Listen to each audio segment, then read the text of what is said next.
Hey everybody, welcome to a special live stream. This is the conclusion of the Todd McFarlane Spider-Man run, adjectiveless Spider-Man, which is now the adjective to explain it. His run was only 16 issues. He didn't do issue 15. That was Eric Larson.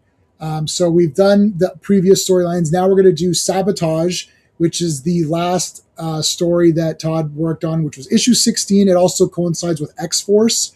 That's the one where it said "Bye Todd" on the cover, and it was all it was all landscape or whatever. It wasn't portrait comic; it was like a landscape comic, and then there was like double page landscape. It's crazy. So we'll look at that, and we'll also look at the X-Force comics. So we'll look at both of them together. So we'll go from there. Anyway, so let's talk about what's coming up tomorrow night. Special live stream, Spider-Man tier ranking. We're going to rank all of the live action Spider-Mans, and also we'll probably talk about the Spider-Verse stuff. So that'll be tomorrow. So make sure you're there for that. That'll be a lot of fun. I got a pretty good panel lined up. Friday, Fantastic Fridays is back. 2 issues that are a little longer. So it'll be a lot of fun to talk about those on Friday. And then next week is a special week. We're going to be talking about Secret Wars. So we're going to do all of Marvel's Secret Wars, 12 issues. It's going to be 2 streams, so 6 and 6. First one will be on Monday, and the next one will be on Friday. Wednesday, we are going to bring back G.I. Joe. G.I. Joe's coming back this Wednesday, so look forward to that. Tuesday night television, we're doing one of my faves, which is The Fog. John Carpenter's The Fog. That'll be one hell of a great stream on Tuesday night television, hosted by Wrestling with Horror, my friend Pete. Make sure you subscribe to him. The link's in the description of all my videos and live streams.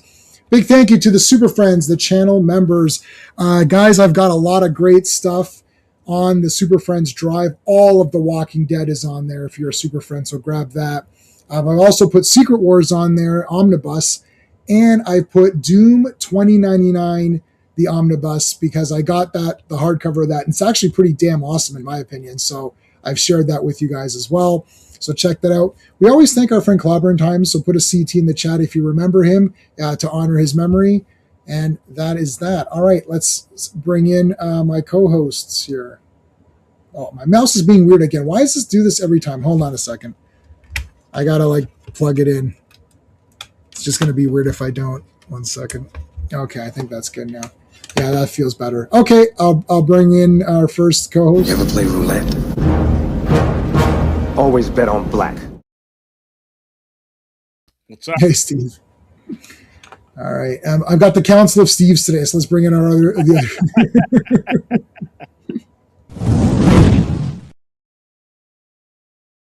Yo. Hey.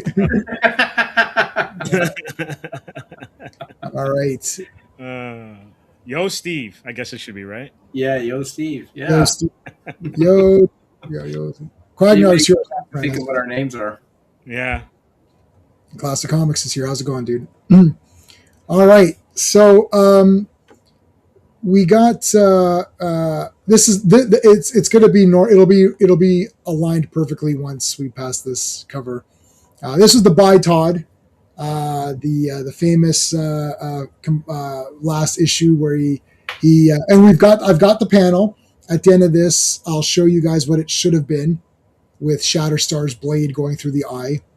So you'll see what it looked like originally before they had him change it. Hey Al, how's it going, dude? So yeah, they had to change it. They had Todd change it. He was not happy with that, and he's like, "I'm out of here." So there you go. I was sad to see him go. Sorry, Steven? All over an eye. All over an eye. Yeah, the eyes have it. I was sad to see Todd go. He had a great run on Amazing Spider-Man, continued it in Adjectiveless Spider-Man, and it sucks. It was great to have him on here. It was a good jumping on point. I think Eric Larson takes over right away. I believe right away on the next one. I think so. Yeah, so he gets in right away. He had already done issue 15. I don't know why he did issue 15. Maybe if someone in the chat knows, we got to wait for some of our comic nerd guys to get in here. Classic is here. I don't know. I think a lot of my chat They're not 90s folks. They're sort of like, oh, the 90s. Yeah, remember when comics were crap? Ha ha ha to you guys. Look where it is now. How do you like them apples? It's like so. Anyway, but we'll see. I mean, look, it was having X Force and all that together with Spider-Man was cool. These two issues are. I mean, you could read these two issues in 5 minutes. They're so. It's all action splashes. Now you get like. It's weird because is this the first time? And Steve, maybe you know, is this the first time they ever did an entire comic flipped that way? No, I think there's an FF issue by Byrne. Oh, I think there's an FF issue by Byrne that's horizontal as well too. Or we'll call it widescreen because it's 2020. yeah, widescreen. Yeah, it's a widescreen comic. Yeah. Let me see. I'm gonna pull up the number because So we haven't gotten to it. Obviously, we haven't gotten to it yet because we would have already reviewed it. So it must be after 251. How long does Byrne stay on FF? He goes for quite a while still, right? For quite a while. It's 252. Oh my God! Literally in like 2 weeks to see it. Wow. Yeah. So that was done in '83. So this is not. That would have probably been one of the first times. Yeah, that probably okay. So that would have been the first time. I remember buying it and going, "What's up with this?" Because it was in the spinner rack. Oh, sideways, right? Like, so it would have been the sideways. Yeah, it would have been. Yeah. Right. So it would have been like. You know what? I just did the graphic for 252, and that is the one I use. Like, damn it, I didn't even realize. It works perfectly for the graphic because you fit everything in there. Yeah, it was actually perfect. And Juggernaut were taking over the Twin Towers, and Cable and X-Force came to face off with them. They kind of tell you what's going on here. So in X-Force number 3, Black Tom Cassidy and the Juggernaut took hostages inside the World Trade Center, including mutant businessmen Gideon and Sunspot. X-Force arrived and attacked the villains, and while Warpath battled Juggernaut in the street, Cable fought Black Tom on the roof. Just as Spider-Man swung by, an explosion rang out, and here we go. Special sideways issue. X-Force joins Spider-Man. Sabotage. X-Over, Part 1. Mutants and not mutant against the unstoppable Juggernaut. Cue the Beastie Boys. Yeah, I was about to say, we need the Beastie Boys there. So here we go. It's going to be hard for you guys for the chat to read this because normally this is like a portrait kind of one, right? So it's like you'd be seeing the text more, but I'm not going to read all this out. There's an explosion. Here comes the Spider-Man. This is a classic kind of look for Spider-Man with Todd doing it. All right, so Black Tom and Cable. Remember how I said you can judge by the notes? For all of these issues combined, I've got 1, 2, 3, 4, 5. I've got 5 lines of notes for all of it combined. Normally I have I've got like 5 lines. Like Secret Wars, I've got 4 lines for issue 1 of Secret Wars, and this I've got 2 issues, and it's like, and the first line is Black Tom versus Cable and Juggernaut and Spidey. So that line is nothing. Not quite your notes for Annie Hall, J-Man, but no, Annie Hall was that was like 1 line or something. No, it wasn't even a line. It was the title, and you drew a bunch of stars in the corner and the date. Oh yes, I should show you guys my university notes. I don't know if I still have them. I when I used to go to university, I'd take a piece of paper and I fold it in 4s, and I shove it in my back pocket, and that was my books that I brought. So then Annie Hall was on. We were studying that, and I wrote Annie Hall, and then and that's all I wrote. And then you drew a bunch of stars in the corner, and that's it. That was my notes. We had to write an essay. It's like, J-Man's going to have no help here. There's no point. There's no point in asking for my help. That's for sure. Oh, that's too good. Everything in school, I would just wing it. Like, I'd watch the movie. I'd be like, yeah, I understand what's going on. I did a presentation on Day of the Dead without any notes or research. They're like, okay, we're gonna. So they're like, nobody wanted Day of the Dead. I was like, I'll take Day of the Dead. And it's like, okay, presentation in 2 weeks or whatever. I just went up and did it. I'm like, all right, Day of the Dead. It's the military. You got basically what's left of humanity is you got the extremists. You got the people who who are just crazy military people who are. I just started doing the presentation at the end. The guy's like, and then the guy's like, yeah, I just did the whole presentation just talking about the movie. And then they're like, well, you didn't have a bibliography. I was like, it's me. J-Man, bibliography, J-Man's Mind, like copyright 1977. What was really funny about the Annie Hall essay, Steve, is I got a book on Annie Hall and we were reading about it. Like I was reading about it with J-Man. And it's like, oh, but split screen. And we swore up and down there was no split screen. When did that happen? There was no split screen here. I just kept thinking Star Wars lost to this movie. What the heck? That was all I remember. Marshall McLuhan behind a pole. That's all we remember. That was actually very funny. God. That actually is very funny. All right, here. This is a double-page landscape photo. Like it's Juggernaut. He's like, wow. Well, if he's going to do a mutant villain who's a monster, it's going to be Juggernaut. Yeah, this is great. So I wonder if this cyan. I don't know if this has any meaning, but so Juggernaut comes down. There's Warpath. Scroll back up. There's something in the bottom corner. Oh, okay. U.S. mail. All right. Yeah, U.S. mailbox. Anything else on here? No, not that I can. There's always hidden stuff, right? Like yeah. So it's Todd McFarlane's story, pencils, inks. Greg Wright on the colors. Chris L. I can't pronounce his name. His letters. Heliopolis. Danny Fingeroth is the editor, and Tom DeFalco is the editor-in-chief. Mm-hmm. Okay, we've got Feral, we got Shatterstar. Now, I got this off the rack when it came out. Steve, did you get this one when it came out? Yep. Yeah, I got both issues. Yeah. Even though it's widescreen, Todd still does double page. I know, it's crazy. It's like, it's a double page. He doubled the pages. So there's a lot. This is one of the complaints of the 90s, but it's one of the things I really enjoy, which is a lot of the stories being told while there's a fight through banter. Like, how dare you attack the World Trade Center? We'll do whatever we want. Warpath, it's like, you can't stop us. It's like Black Tom's going down. It's like this kind of thing. It's like the story's being told in the middle of a fight. Yeah. And I always thought that was cool because to me, it always felt like there was always constant action going on versus like sitting down. Now, maybe this was an extreme. See how I got Rob's imprint in there? Extreme. This may have been an extreme way to do it.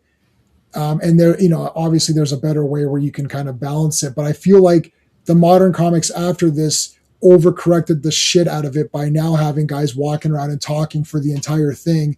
And they're not even doing anything exciting. That's one of the problems. That was really funny in Deadpool 2. And he's like, it's Black Tom. He's like, oh my God. He goes, it doesn't matter what color he is. So he's literally white. Deadpool, I'll tell you, Once Upon a Deadpool is my favorite. Anyway, the comment, the PG one. But yeah, so yeah, I like this kind of, fighting while telling the story. So Steven, I don't think you've read many 90s comics. You were out of comics by that way before that point, right? Yeah. I was out, I want to say like 87, 88. And I got back in briefly when 89 Batman came out. Yeah. But then I went right back to sleep until I met you guys, basically. So. Right. Yeah. So you're kind of like in the Bronze Age, then kind of left, and then kind of kind of came back. I mean, depending on your age and your tastes at the time, these comics were either I'm talking the Image Boys. Yeah. So X-Men, X-Force, Spider-Man, and then going into even Wildcats and all the Image ones, Young Blood and Brigade and Spawn. Depending on your age and where you were in your collecting, that was either, for me, that was like the golden age of collecting, because I was the right age for the target audience. I had the money and the means to go to the comic shop and get it. Because I was like that 15, 16, I'm like, hey, these feel like they're cooler. Like if they said, oh, what are you collecting? You say, well, I collect Superman. It's like, aren't you too old for Superman? It's like, no, I'm collecting Youngblood, and friggin', oh shit, what's that? It's like, oh shit, you don't know what Youngblood is? You need to find out, So it felt cool. It felt like you were part of a cool niche group of guys. You're like, yeah, did you get Youngblood? And me and my friend Jay, who Stephen, like our friend Jay, he bought all the same ones I did. Like we were going every Wednesday together and buying it all. We're like right in there. And actually a couple of other guys that we knew too. So there's like, 3 or 4 of us, Paul, our buddy, my friend Paul, who you also know, we're going, he continued X-Force. I think he got majority of that run. He still has it. Even now he still has it. Wow. So we were right in there for getting all of these. So it just really hit something with us. And then but it did start before Image, and it started here. So X-Force, Jim Lee X-Men, Todd's Spiderman, all those top selling ones. They're the top selling ones because of this guy right here and everybody around him, who was like, wow. It felt like there was an injection of coolness. Like I always thought Spider-Man was cool. I never thought that Superman, Batman, Spider-Man weren't cool. I never went through I'm too cool for this. I never went through that phase, but I went through the phase of, oh, this is the real X-Men now. And this is the real like X-Force. Yeah. They're the badass guys. So it felt like Spider-Man was cool again in a way that he had never been for me ever, even though I never thought he wasn't cool. Right. And I know some older readers, probably older than Steve, resented that and thought, wow, this is not the Spider-Man that I know. And it's gotten too weird. Like, I mean, Hobgoblin is murdering like families and stuff. Like, what the hell's happening here? You know what I liken it to? It's almost like rock and roll, right? Like this was like the rock and roll era. And it's like, this isn't your daddy's rock and roll, your mom's rock and roll. Yep. And the one thing, say what you want. I would say that maybe when it came to like proficiency, like draftsmanship, mm-hmm. the classics, the Bronze Age, Silver Age had better artists, quote unquote. Mm-hmm. But you can't deny the energy that these guys brought. And you made a great point a couple of weeks ago, like saying like this is basically just like manga, right? Yeah. And if there's one thing that manga does, it brings the energy, right? Mm-hmm. Yeah, no one ever said, "Hey, Goku looks weird. Why is his head so like? How could his head be like that? Now, why are his feet tiny?" Nobody ever thought that, right? Like it's just you just that's the character. Yeah, Steven, did you get back to I agree Death with Al's last comment too. More punk, yeah, they're more punk, yeah. That's bad. Yeah, that's a good analogy. Johnny Rotten kind of stuff. Yeah. Steven, did you get back for Death of Superman or no, you missed out on that one? No, right? I missed. I knew about Death of Superman because it was being reported in the news. Like the mainstream news was reporting on it. That's how crazy it was. But and J-Man will tell you this. I always liked Superman, but I was never a Superman guy. That's why when J-Man talks about Superman, I don't say anything because I am nowhere near the fan that he is of Superman. Yeah. I always liked Superman. I respected him. I admired him, but it wasn't like a Batman who I grew up loving Batman, right? Yeah. He was one of my main guys. So like Batman 89 reinvigorated me, but I started read Batman. And if there was a Superman comic I read, it was a Batman at like a world's finest comic. Yeah. So Superman was part of a Batman story. Correct. Yeah. Grunge, punk. Yeah. I don't know. Punch. Punch. So Expunge. Now, Expunge. So Steven, when you're reading this, because you're reading Spider-Man, quote unquote, proper. Let's say, like volume 1 Spider-Man stuff.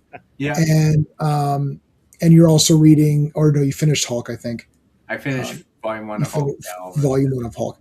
So you've got your 2 Spider-Mans. You've got the ones that you've been reading, the normal ones, and then you got these, which are now, it's really far removed from where you're at, right? Like, I don't know where you're at in your numbering, but like, it's like a 10-year minimum difference or more, maybe. I don't know what number you're on, but it's a big difference. So you're seeing the normal one, there you're seeing like a future one, right?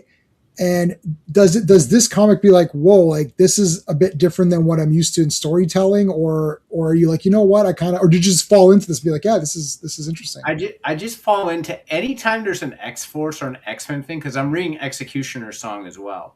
Mm-hmm. So anytime there's an X-Men, like in Executioner's Song, they're fight X-Force and like X-Factor, X-Force, X-Men, they're all fighting. Like, yes. And it's just like, it's off the wall zany with like all these characters. So this felt very much like, oh, I'm reading an X-Men comic book. I didn't really think of this as much as a Spider-Man comic book, to be honest with you. This felt more like an X-Force comic book.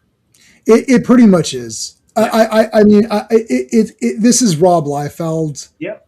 This is Rob Liefeld's idea. Like, it's obvious. There's nobody's going to say, oh, well, you know, I think no. Look, that's why when people get angry about stuff with Rob, you take Rob or you leave him. If you take him, you're going to get everything you've always wanted every time. If you leave him, you don't have to worry about it because you've left him. Getting upset at him, he takes a lot of heat.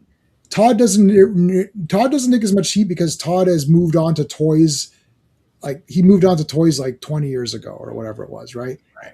And he never, I mean, he drew Spawn 300 just to draw something, but prior to that, it was like Spawn issue 37, or maybe he did some pencils in issue 50. Yeah, he inked Capullo quite a bit. Okay, so he inked a few. So, right, like, he's been out of it, right? Todd McFarlane is a toy manufacturer, and a pretty damn good one, right? He's losing the license to Mattel for the DC stuff, so he's pumping the DC shit out right now. But Rob has his style, and if you like it, you're in. If you don't like it, you're out. And there really isn't a middle ground. Mm-hmm. You're either in or you're out with him. Not so much with Todd, because he kind of was a little bit more, same time, toys. I was going to listen at work. You've met Rob. I love Rob. He still can't draw feet. He draws them fine. Same time. I buy everything of his. Thanks for being here, buddy. I have not met Rob Liefeld, but he has mentioned my name several times. We've chatted a little bit because he chats with everybody if you message him. So he's a very cool guy that way. I want to point out again, manga inspired. This page is super manga style. Look at the teeth on Juggernaut. 1, 2, 3, 4, 5. Nobody has 400 teeth. Yeah. And again, this is to show the evil grin. His mask doesn't even go that far. So clearly it's all style with these guys. Absolutely. I'm coming in. Cannonball. It's 90s extremism. Yeah. There is a funny line where Juggernaut says, how many superheroes are in this town? That was a funny line. I love that it's literally everybody fighting Juggernaut. It's not even like there's not even another guy. It's literally just Juggernaut. There's Twin Towers. That's crazy. Yeah. But it is what it is. So here's Sunspot, Domino, Siren, Cable, and I've got the first appearance of Gideon, and I've got the first appearance of Domino, and I got the first appearance of who's the other guy that was in that comic? Deadpool, I think. Yes. Nobody ever says. How come nobody ever says, "Hey, I got the first appearance of the Jackal"? Yeah. It's Gwen Stacy. That's because if you look on even it's like first appearance of Gwen Stacy and Jackal before he's like Miles Warren. Miles Warren. Yeah. Right. Nobody ever says, "Oh, I just got the first appearance of Gideon. I'm super pumped." No one ever. Because it's actually Domino, Gideon, Deadpool. Oh, was there anyone else? So a lot of people appeared in that one. He brought in a lot of characters, and obviously Deadpool's the big one. But go around saying, "I got the first appearance of Gideon." Yeah, it's good. It's gonna be worth something. They should market that on a what do you call it? When they take the comic and they put it in acrylic. Oh, they great. Yeah, I think they do. They do. I think it. I have it. I think it does say that they have to list everything. So first appearance of Gideon. Yep, okay. It's on there. It's on. Yep. It is on there. Yeah. The CGC guys will put. I don't like the graded comics. I only have like literally 4 or something. But like they do have to list all that stuff on there. So yeah, it is actually listed. So Warpath is pretty much your strong guy, but like Shatterstar's a very good fighter. Yeah. And Feral's a good fighter too. I always get feels like it's confused with Wolfsbane. Yeah, totally. Completely. I know. Feral's the better, like the more extreme version. Thank you for the $10, RR. I had this. You had this back in the day. Funny, I thought it was back then. Juggernaut had way too many teeth, but otherwise enjoyed the art with Rob L. I don't like his art or stories, but I like him as a person. Well, thanks. Although I'm, that's fine. I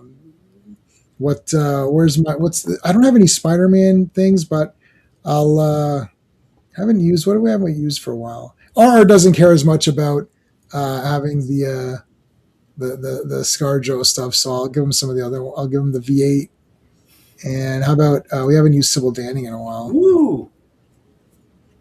And the general thank you, which is going to get covered up, but that's worth the price of admission there. That's worth it right there. All right, so Spider-Man comes on the scene and he's observing X-Force, and they're just being completely, dumbasses. They're just attacking Blunt Force head on. Obviously, you can't do that with Juggernaut because you just can't do that. And so Spider-Man's like, you can't really come in and just attack, straight on to the Juggernaut. And that's when he says, I hated how Juggernaut became such a jobber. Yeah. I know. In this comic, everyone's fighting him and he's beating them all up. He's pretty formidable. There's Gideon, who I also have the figure of.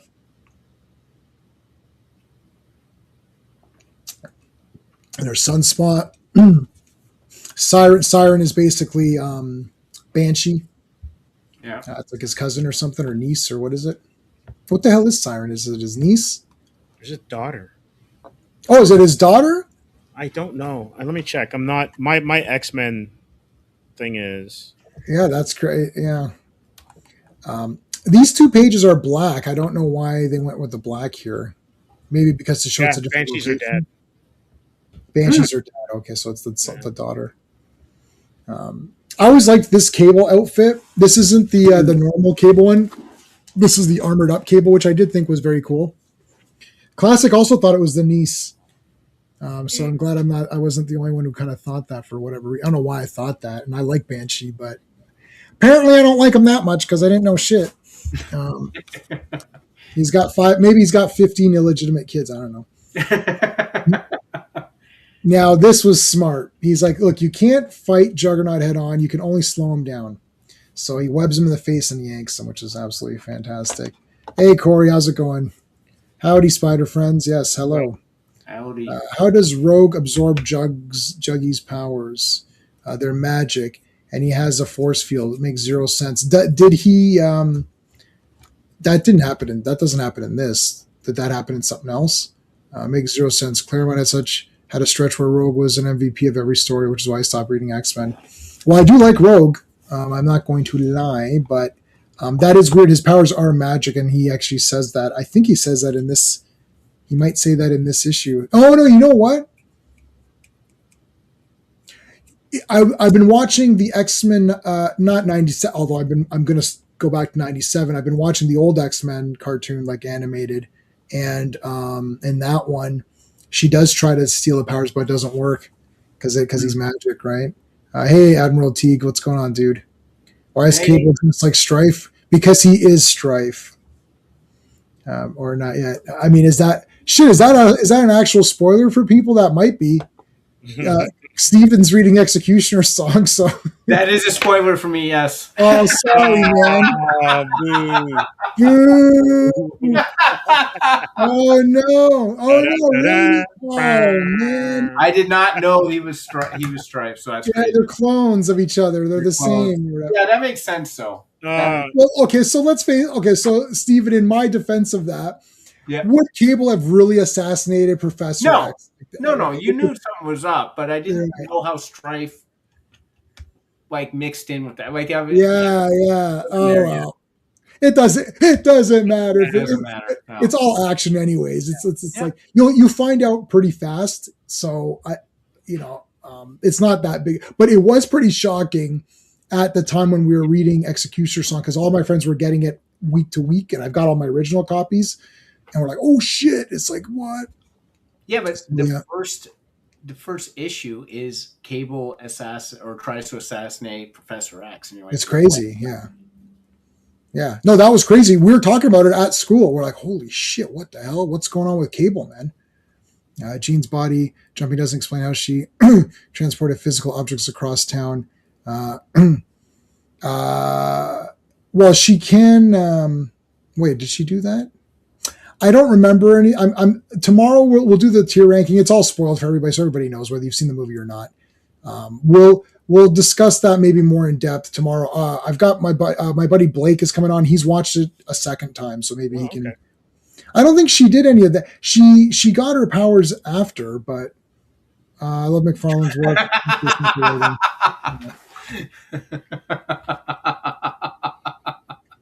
Yeah, I don't think it's Jean's clone. Oh yeah, that was Headcase saying it could be Madeline Pryor. Yeah.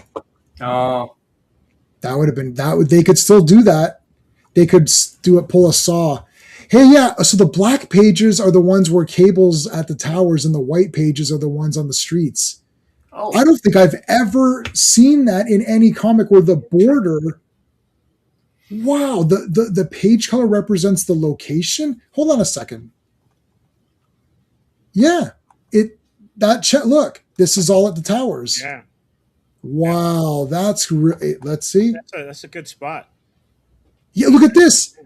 It is. It actually transitions to black for that. Interesting. Then back to white, like now that. black again.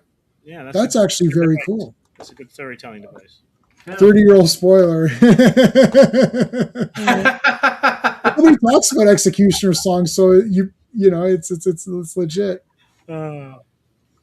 Okay, so there's Boom Boom, who I always thought was cool. I like the X-Force characters. I mean, I don't know what to tell you. So again, it's all just fighting. Now here's another double page. Now I really like this Domino. Yeah. This is my preferred Domino. I wish they would have given I like Zazie Beetz as Domino, and I like that movie. I just wish that X-Force wasn't kind of turned into a joke and ruined a bit. Like I would have liked to have had them be more formidable. Because I thought Josh Brolin as Cable was awesome, man. Nailed it. He nailed it. And then that the kid is like Fire Fist. That is like okay. I know that there's so there's race swaps. That's obvious. There's gender swaps. This is like length and width swapped. Like like, he's too short and too wide. It's just like you're like, because the kid comes on, I was like, who's that? And I didn't know who that was supposed to be. And you know what's funny? I have these issues, guys. I've got these issues. And it's like, nope. And it's like Fire Fist. I was like, wait, Fire Fist. It's like, wait, Fire Fist. I came home from the movie. I was like, Fire Fist. I was like, is that kid supposed to be Fire Fist? I had to have to find the comics. I was like, holy shit, that ain't him at all. So it's like length and width miscasting or what? Like, what do you call that? Like, it's like that. He was horribly. I couldn't stand that kid. Yeah, he was.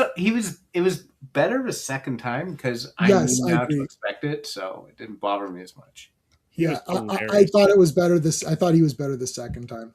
All right, so I don't know like what this.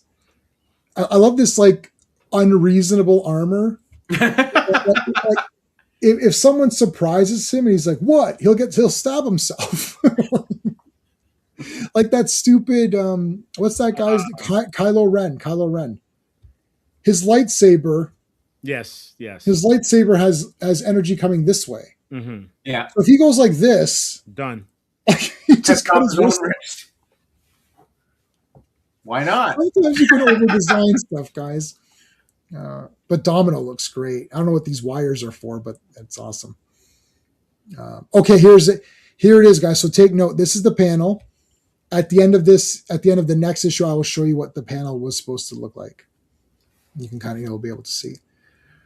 So as you can tell, he was stabbed in the eye. This is where Todd drew the sword fully in the eye. I'll show it to you after I've got the panel. And the editor said no. And I think Todd's excuse was, well, you said I could do whatever I wanted. Mm. And they said no. So he said, see you later. But Juggernaut heals anyways. So I don't know why Todd... I mean, like, it's not it's hard to tell because I'm me and he's him. But to me, this is like, it would be like, why? Why would it have mattered that much? Like, just, But. Maybe because I'm not sure the timeline, but maybe the image talk was already in his back pocket. No. Firefrost. Yeah. Firefrost. Yeah, you're right. That kid is hilarious, man. Yeah.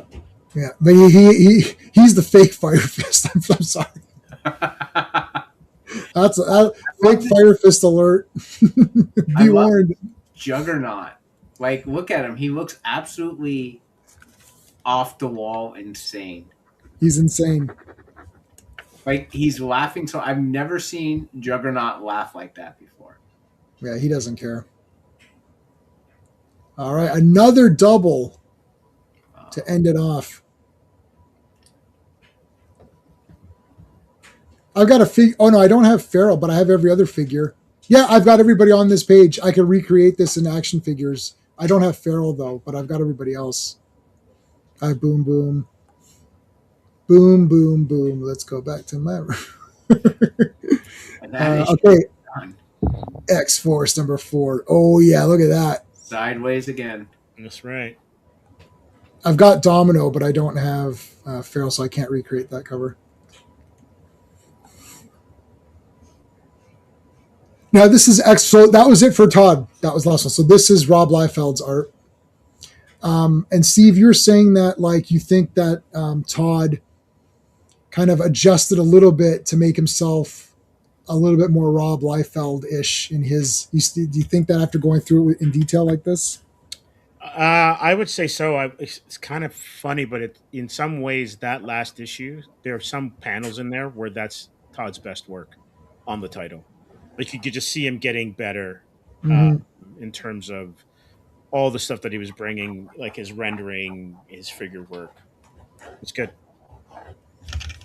Now we got Rob Liefeld's. Looking at this, Rob's art in this one is pretty decent. Mm-hmm. Like, I mean, like, this was exciting to me. Yeah. Like that more so looks like Juggernaut than Todd's Juggernaut, because Todd's Juggernaut goes from like a small acorn head, and then he's got like 25 million teeth that are long, like a xenomorph mouth, and like and so things, proportions and stuff change. Rob's artwork is more consistent in this issue, even though Juggernaut would run out of floss, like considering how many teeth he has. Right. All right, so here they are again. Again, attacking. It just continues on with attacking. Like, yeah. Basically, it's 2 issues of everyone fighting Juggernaut, and it's pretty epic. Mm-hmm. Juggernaut's got the red eyes now. Yep. Yeah, he's getting pissed. Typical Rob kind of panel here. Manga inspired again. Yeah. I like the Spider-Man, this like kind of flipping back or whatever. That's cool. Like getting nailed backwards. The shiny rendering always made me think twice. Yeah, I think this coloring is better on Juggernaut than the previous one. He was too red. Yeah. Yeah. And I think Rob Liefeld draws his guys. Yeah. Like, the thing with Rob Liefeld, if he's drawing his characters, they look like the real character. When he doesn't draw Cable, it feels like it's the fake Cable.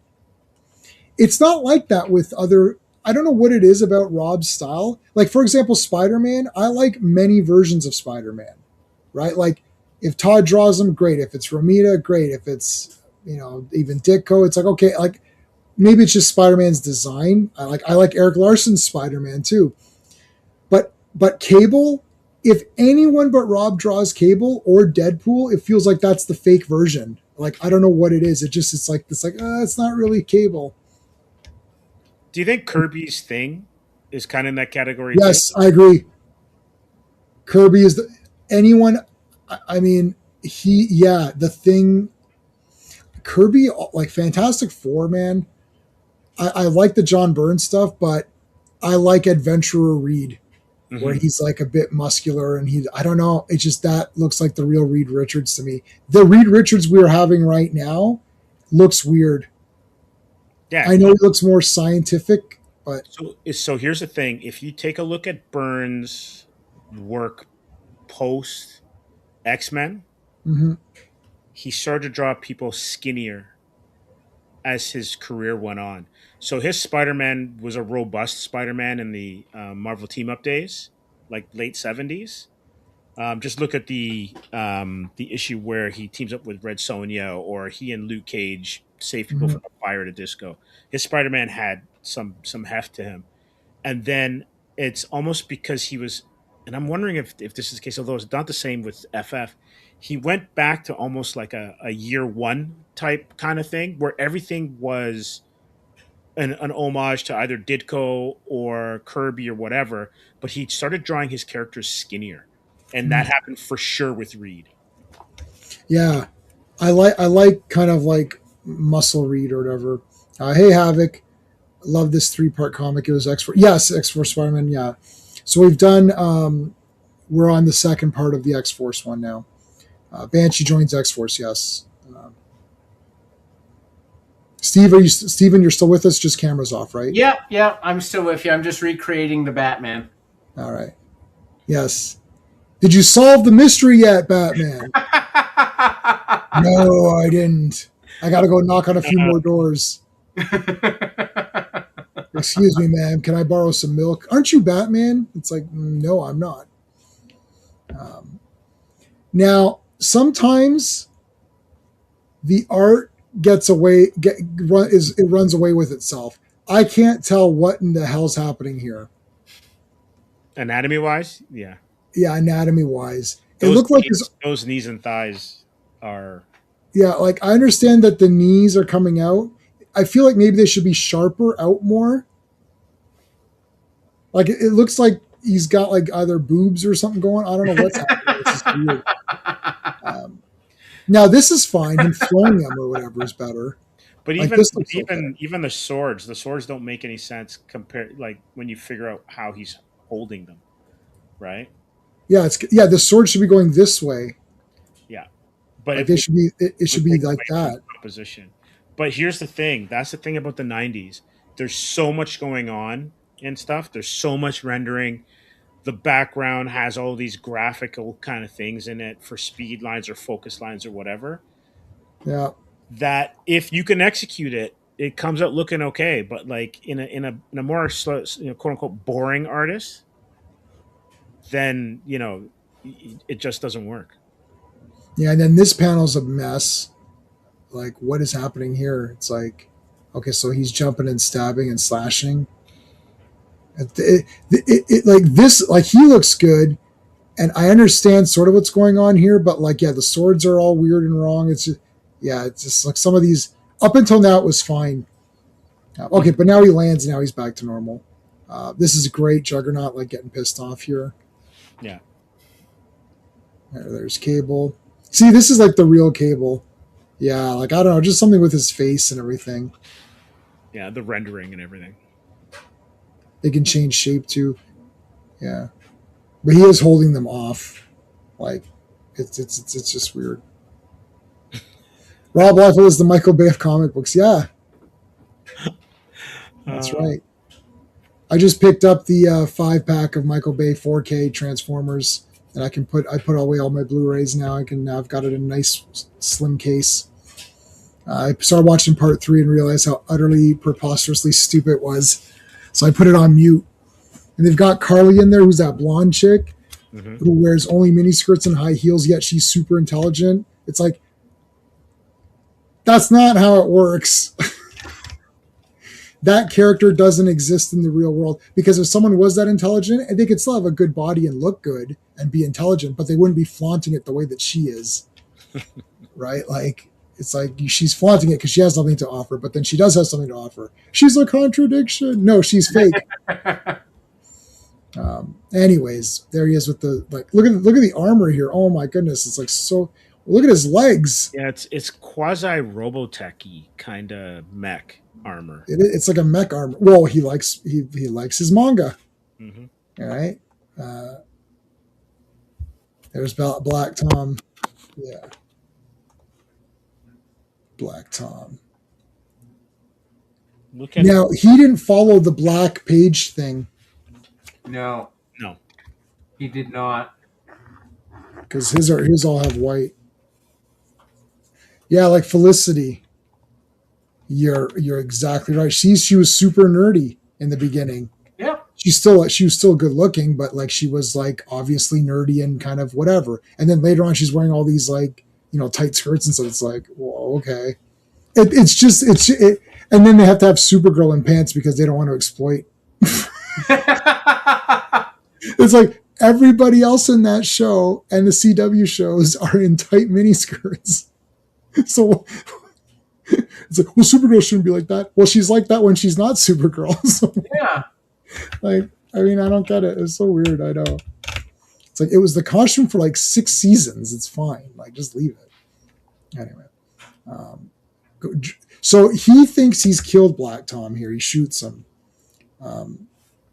He falls down this big thing, but then he looks down and thinks that he's dead, but Deadpool's got him. Black Tom almost got shafted. But yeah. I'm here all week. There you go.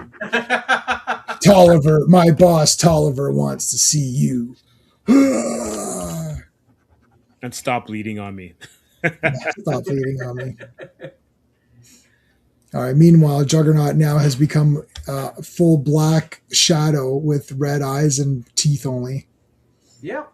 Look at him. He looks even more like a monster than even the previous episode. Cable is I say race car driver. He's a race car. Like an artist. A person who draws or does art is an artist. A person who races cars is a race. He's a car enthusiast or whatever. All right, there's Siren, who like rips off. Now, this is the only way in the history of Juggernaut defeats. We all know that the only way to do it is a two-pronged attack. Somebody's got to get his helmet off. And then once his helmet's off, then you can beat him up normally, I suppose, or whatever. He does look scary and awesome. This is Juggernaut's best comic, yeah. Mm-hmm. Yeah. And then RR said later he just gets nerfed. Yeah. I assume he just got too powerful and they didn't know what to do with him. Yeah, so then it's just like, oh, look, Dazzler can defeat him by doing something fun. It's like, all right, I guess. I always find it weird when someone takes Juggernaut's like helmet off. Like, he's just a blonde dude. Yeah, he looks like Schwarzenegger or something. Yeah. Steven, did you enjoy the two-parter? I think it's 229 and 230 of Amazing Spider-Man when he fought him. Yeah. Yeah. Yeah. Anytime he fights someone, I think the one, 222. Yeah, I remember that one now. Yeah, I enjoyed him fighting him, and because it's someone he has to outsmart as opposed to you can't use brute force. Can't use brute force. Mm-hmm. Yeah, and he traps him in the cement in the construction site. Yeah, that was good. I like when he has, Spider-Man generally does have to use his mind a bit more, like his wits about him, and I was like that because coming off the Hulk is just brute force. So he literally grabbed a bridge. Like, I think he hit someone with a mountain once. Yeah. And he hit someone with a bridge. I know he hit someone with a bridge. I was like crying. I'm like, he hit someone with a bridge. But threw a knife at my head. But that's why I love the Hulk. The Hulk gave you one Dragon Ball level event per issue. Yeah. Right. where like Hulk was Super Hulk Saiyan. I love it. Yeah. Well, it was always great. You know what, Steve? You're absolutely right. It was like Dragon Ball because the villain would often brag forever, like, "Oh, I'm strong. I'm unbeatable. I'm a monolith or something." And then Hulk's like, "I'm the strongest there is." That's what he always say. And then he hit him with a mountain or something. I'm like, absolutely. That is incredibly. That is an incredibly captivating argument you got there, Hulk. I've just hit you with a mountain. Dragon Ball. They just keep arguing, and they just keep. It's just like, and then it's like okay, and then the bad guy becomes the good guy. It's like Piccolo becomes good, and Vegeta becomes good. Heel turns all over. Yeah, Frieza didn't become good because he was too much of a punk, but everyone else turns good. Vegeta was like bragging for like 13 episodes. If you watch the proper Dragon Ball, the 300 episodes, it's like you're sitting there. It's like, when the hell are they going to throw down? Like, what's happening here? I mean, geez. I guess it's okay when it's a kid's cartoon and you're dragging it out because you got to keep up with the manga, but or not get too ahead. But when you binge it, it's a lot. Just like Doctor Who, when you're watching 20 minutes a week of Doctor Who and a story's like 7 parts, it doesn't matter too much because you're like, oh, every week I get 20 minutes of Doctor Who. This is very cool. Yeah, like those early ones, like the fourth the 1 to 4 Doctors, like the first to fourth Doctor stories. Some of them are like 7 parts or 8 parts, and you're like, holy crap! But when you binge them together as one lump thing, where my wife and I, that's how we've been doing it, a bunch of times over now. We don't know how many times we've done it over. It's brutal. So we're on the 5th Doctor. We're like, 5th Doctor is like awesome because they're all short. No one's longer than 4. Like all 4 parts together becomes an hour and 27 minutes. So every Doctor Who story is a movie. It's a 90-minute movie, or it's even a 45-minute one because sometimes there are only 2 parts. So it's a lot easier to watch. Like the tail end of the 4th Doctor and the 5th Doctor, even though I love John Pertwee, he's my favorite, if I have to kind of pick a favorite, but his first season is like only 4 stories and they're just dragged. I mean, the Silurians one's awesome, but like it's just dragged and dragged. I don't think you really got that. That's where comics are at now. It's why people kind of tune out. You're like, by the time you get to the fight, you're like, what is it? What's going on? Like, I understand that maybe the complaint was like, well, this entire thing was just fighting. What the hell was this? Well, what it was exciting and dynamic, and you could read it a bunch of times. By the time the next issue comes out, you would have memorized the last one because you read it so many times and looked at the art that you got the next chapter and you were able to keep it in your head. I also find I can't remember, like if it drags out too much, I don't even remember what's going on anymore. Yeah. Right? Like I'll get to it and see, for Steven and for me and Steve, all 3 of us, we're reading comics on a daily basis. And I'm reading a lot of comics, my personal reading. I'm personally reading Doom 2099 for myself, just to read it. And I'm really liking it. I'm also personally reading the Hobgoblin stories for myself. But then for the streams, I'm reading G.I. Joe. Yep. I'm reading Secret Wars. I'm reading Fantastic Four, Avengers. Plus, I'm reading whatever comics come out, Superman every week or whatever it is, right? So, some of these ones are like, what the hell is going on again? I don't even remember anymore because you're just dragging this thing out. Like, so it hasn't been really like that because I've been cherry picking it, but yeah, it can get really brutal. What I never got about Juggernaut is some comic things he's standing 6 feet into. Yeah. It's whatever the artist wants to do for the dynamic. If you're looking by the 90s guys, they're going by whatever looks cool on the page. Yeah. I got a question for everyone. Do you think that Watchmen and The Dark Knight has actually hindered the way that comics are like stories are told? Yes. Where everything has to be super cerebral and smart and grounded and all that kind of stuff, and almost like deconstructing the medium, as opposed to, can we just have fun? Let's 100%. Just like go balls out. I will tell you, Steve, as a Batman fan, I love The Killing Joke. I love The Long Halloween. I love The Dark Knight Returns. Mm-hmm. But I am sick of hearing about them all the time. Right. I got you. Because those aren't the only 3 Batman stories ever written. I know. And it's like the only one anyone. The problem is, it's not. Okay, so as is with all things, the problem is the audience. The Dark Knight Returns is good, right? The Dark Knight Returns is good. It sold well. People were excited about it, brought Dark Knight kind of back. And then they're like, oh, well, since this did well, that's the only Batman there could ever be. Yeah. It's like, okay, but that's not true. It's like you can do different things. Nope, you can't. Even All-Star Superman. Yeah. Everyone throws in like All-Star Superman. That was a fun comic. Okay, yeah. It had a lot of Silver Age isms in it. Yeah, but he dies at the end and he's on the sun. Like that's not a basis of a movie. It's just a for fun comic. Same thing with The Woman of Tomorrow. Same thing with The Dark Knight Returns. Same thing with Watchmen. Watchmen's a standalone piece of 12 issues of art and story. It's a self-contained piece of work. It's not supposed to be the blueprint to which all comics now adhere to. Yeah. It's like, do you want to write a comic? Read Watchmen. Oh, I see. That's what a comic should be. No, that's what Watchmen is. Yeah. It does. Alan Moore, Watchmen and Swamp Thing are not the same. No. So he knows, right? He knows how to change it. Hey, Comic Relief Crusader, how's it going, dude? Like, it's like, it's not the only thing there is to use as templates. Now everything has to be Watchmen. Why? Watchmen is Watchmen. Why don't you do your own thing?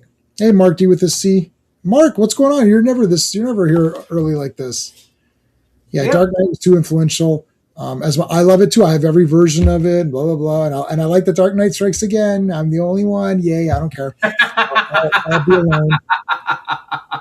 It got me through. I was in the hospital reading it and it got me through. So what can I tell you?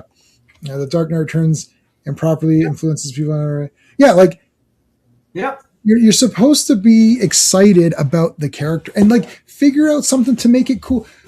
I always go with, oh, you know what? Let's finish this. Then we'll do an open chat because we're almost done with this anyways. Let's just finish this and then we'll talk more about this topic because I like this topic. So there's Cable now in the full armor. His mouth looks a little weird there, but okay. Yeah. So, you know what it is? Like, like when guys have chapped lips or whatever. Yeah. Yeah. I also like Spider-Man reaching for the Juggernaut's like calf. I think that's Deadpool. Is that Deadpool? Oh, it's Deadpool. You're right. I'm sorry. Yeah. Yeah, that's Deadpool right there. Yeah. Yeah, you're right. I should have known from the bracelet. He teleports him out or whatever. Yes, that's what we're saying. Or I said it's the fans and the people or the industry, whoever, everybody, not the things themselves.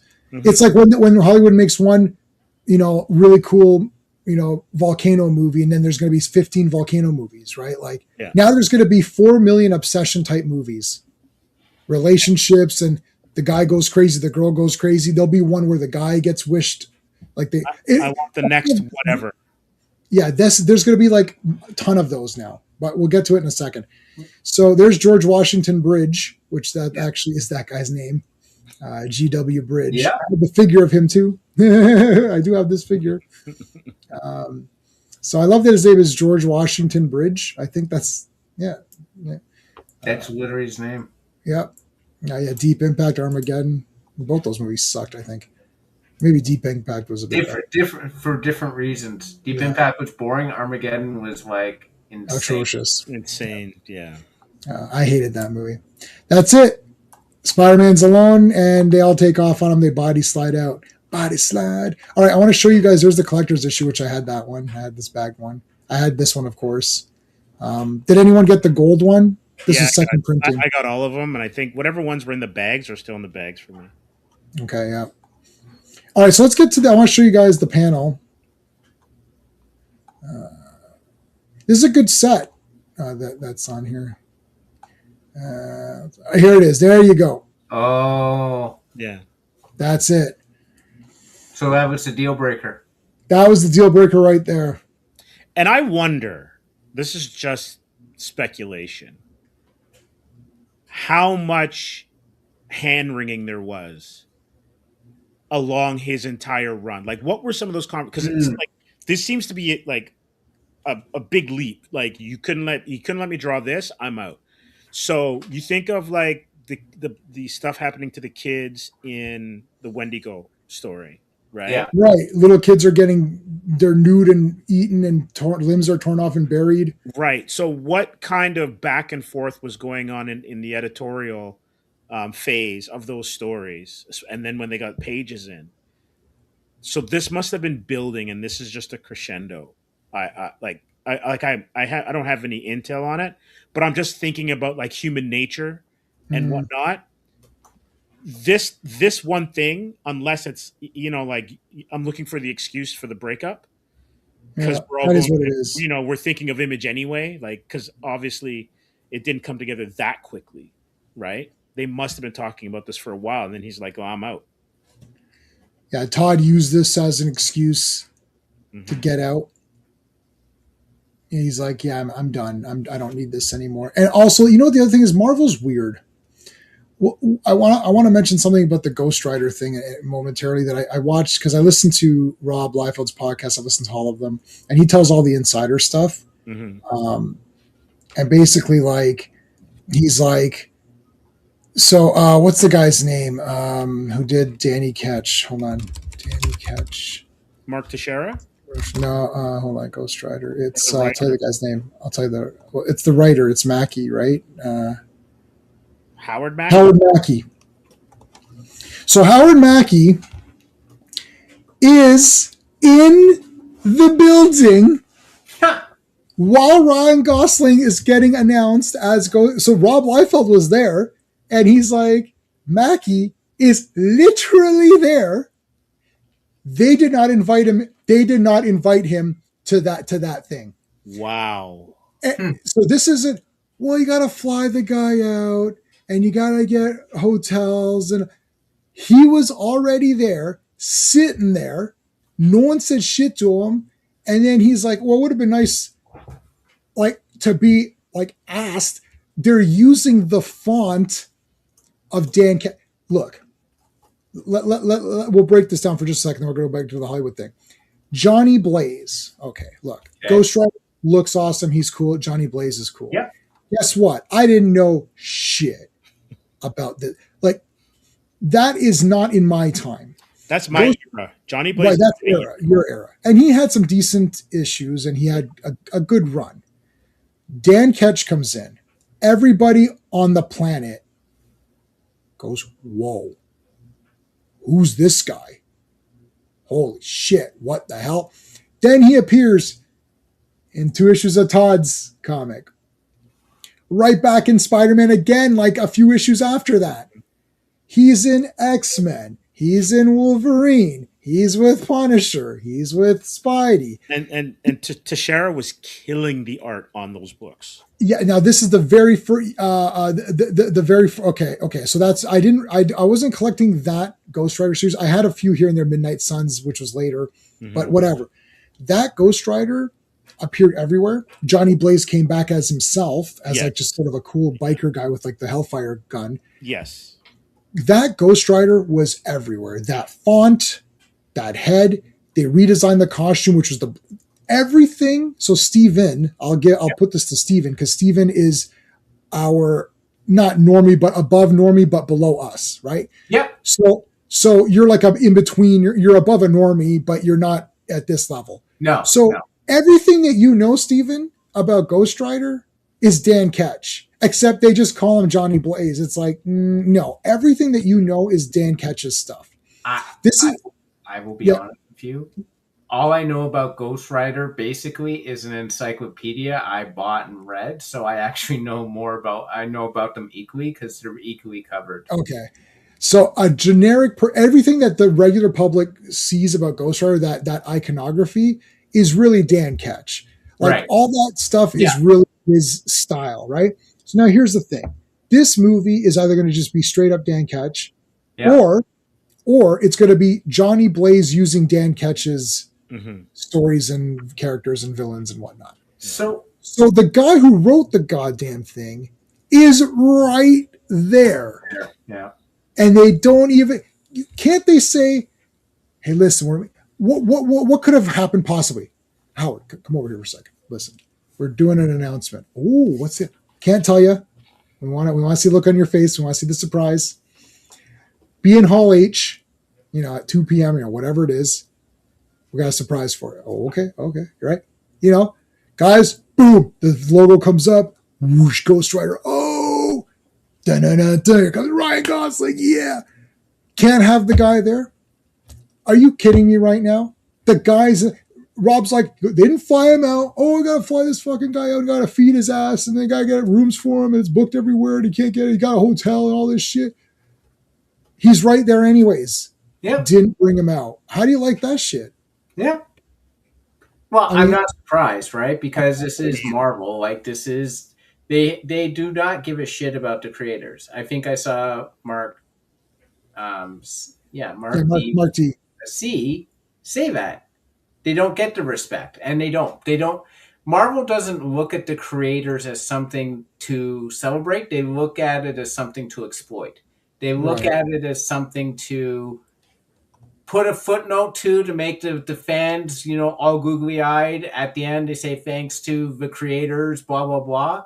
And for some fans, that's enough. That's like, oh, wow, look, they acknowledged us. But, like, acknowledge, this is not Roman Reigns. Acknowledge me doesn't work, right? Like, it's not enough to just acknowledge me. You have to take what I created and bring it to life. Not your version of what I did, my version of what I did. That is the ultimate respect, and they don't have it. Yeah, and then to add that, somebody was like, they at the end of a movie, there's a goddamn Excel spreadsheet of names. Yeah. Oh, look, there's Howard Mackie on there. Yeah. And then someone pauses it. And so when we saw Deathstalker 5, which is just Deathstalker 5, it's not, when I saw I backed Deathstalker 5, and so did Steven. And our stuff is shipping. Finally, it's going to be shipping our stuff. So Deathstalker 5. And in the cinema, I took a picture and circled my name. Oh, look, it's Jay. And I was also in Search of Darkness Part 3. I'm in all the In Search of Darkness is in the credits. But In Search of Darkness Part 3, which is a 3-part documentary series on 80s horror movies, my video is in it. Nice. Like they asked fans to do a 30-second, take on their favorite franchise, Friday 13th. So I did a Friday 13th, and I'm in there. So not only am I in the credits, but my thing, and that's me, Joe Blows Nobody. Clearly, you can't get. Remember when we sat there and you saw Superman, Christopher Reeve, and it said Schuster and Siegel didn't just get a little footnote; their name came into the screen, like the way that, Gene Hackman, whoosh, Christopher Reeve, whoosh, Margot Kidder, whoosh, Superman created by Jerry Schuster and Joe Siegel, whoosh, right? Not like. Oh yeah, fast forward. Oh wait, pause. Oh shit, no, you missed it. Go back. Pause. Created by Schuster Siegel. That's pretty good. Are you kidding me, guys? And Rob said for Deadpool, for the 3 Deadpool movies, he was on set. Like Deadpool 2, he's on set while they're filming. It's like, Rob, check this out. What do you think? He's got a cameo in the first movie. Like, how can they not have these people? They don't care about them at all. It's disgusting. It's actually It's actually super, because what does that leave every other person? Why would you want to go work for Marvel when even if your thing becomes successful, you're not going to get anything for it? This is why they don't like Rob Liefeld. And there's a few other guys they don't like because they had iron tight contracts where they've got to get paid. He's like, this is why in X-Men 97, it's only Cable. Where's Domino? Yeah, exactly. That's exactly the reason. Right? Because then they got to pay for Domino. Oh, wait a minute. Where's Cannonball? He didn't create Cannonball, but he used them. Anybody that they used, the X-Force in X-Men 97 is like Jubilee and stuff. I like Jubilee, but was she an X-Force? How's Archangel in there? It would have been nice. So, it would have been really nice. Well, I'm going to throw this story in just to give you another. I'm still here. I'm just turning the camera off. Yeah, no worries. So Ed Brubaker, yes, and Steve Epting, they were drawing Captain America and writing Captain America. Yep. Brubaker's the writer. At the premiere for Winter Soldier, they were turned away. What? I heard about that. Said they weren't on the list. Only reason they got in is because Brubaker and Sebastian Stan are tight. Oh. And so they got in. But it's one of those things where depending on and Ed Brubaker is like he's up there when it comes to writers. It's crazy how disposable you can be to some of these companies. And like without their thing, they've got nothing. Yeah, he created Winter Soldier. Yeah. Right? He didn't create Bucky, but he created Winter Soldier. Yeah. Yeah, he made a huge stink about it too. He should make us think about it. And he's making us think about it on to the Rob Liefeld has nothing to do with Ghost Rider, so what does he care? But he's making us think about see a comic relief. I mean, like it's garbage. It's totally garbage. So, anyways, we were talking about what was the first thing we were talking about right before we got on? Dark Knight. The Dark Knight. That's the only. That's like the only story there is of Batman. You can't do any other stories over Dark Knight.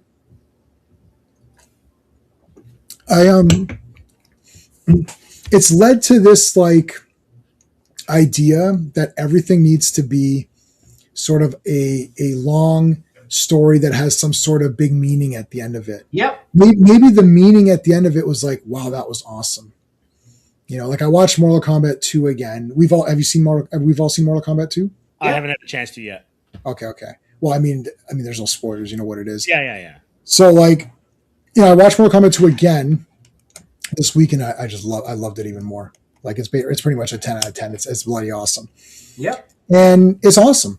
I would not put it in the same group as Lawrence of Arabia. It doesn't have to. Right? Like, I mean, why can't it just be an awesome movie? Like, why does it have to have emotional weight or change the character fundamentally for it to have meaning? Remember, these are monthly comics. Prior to a lot, like if I read Golden Age comics, and when you're reading the Golden Age ones, they're super whatever. Mm-hmm. Like I mean, it's just like they're gonna find out. Lois is gonna find out my identity. Oh no! And then that was the comic. You're like, really? Like that? What the hell was that? So it's like I'm totally good with the one issue villain. Like the Spider-Man, Amazing Spider-Man model, the Incredible Hulk model. All those early Marvel models where it's like one villain, a new villain every issue. And then you have sort of a continuing through line of, Peter's having trouble or whatever, right? Yeah. But like it's a new villain every time. Yeah. I mean, there were themes. There was story and themes throughout Spider-Man, but it was always, like it was always still an adventure. It was always still something fun. I learned a new word this week, or was it this week or last week, called presentism. Excuse me? Okay. Presentism. And presentism is basically looking back at the past with today's morals and values. Oh, yeah. Okay. And like what I feel like is today's people are looking, they don't have anything to latch onto. There's nothing great being great being produced, right? If it is great or potentially great to be produced, no one is putting money towards it, right? Like if it's not an established IP, no one wants it, right? Well, that's why Obsession was such a low budget, because they got whatever money they could. Yeah. Right? Yeah. Like nobody based it off the script, because then they would have seen, oh, this is quite good. Maybe this will, make us money, right? Yeah, but because there's no IP attached, there's nothing like and that's why horror movies are the only genre that have flourished these days, is because they don't cost a lot of money, but they have the ability to make a lot of money because they need a targeted demographic that wants to go see it. Yeah. You don't really need, you need 2 or 3 good kills. That's about it. Yeah. Obsession didn't even have that. It had maybe 2 kills. Like it didn't even have many. It had one really good kill and one so, and that was it, right? Get a dark room, a single light bulb, and a good score, and you will hook people to come to the theater. Oh, definitely. Yeah. Definitely. Right? Like Saw was filmed basically in one room. So right.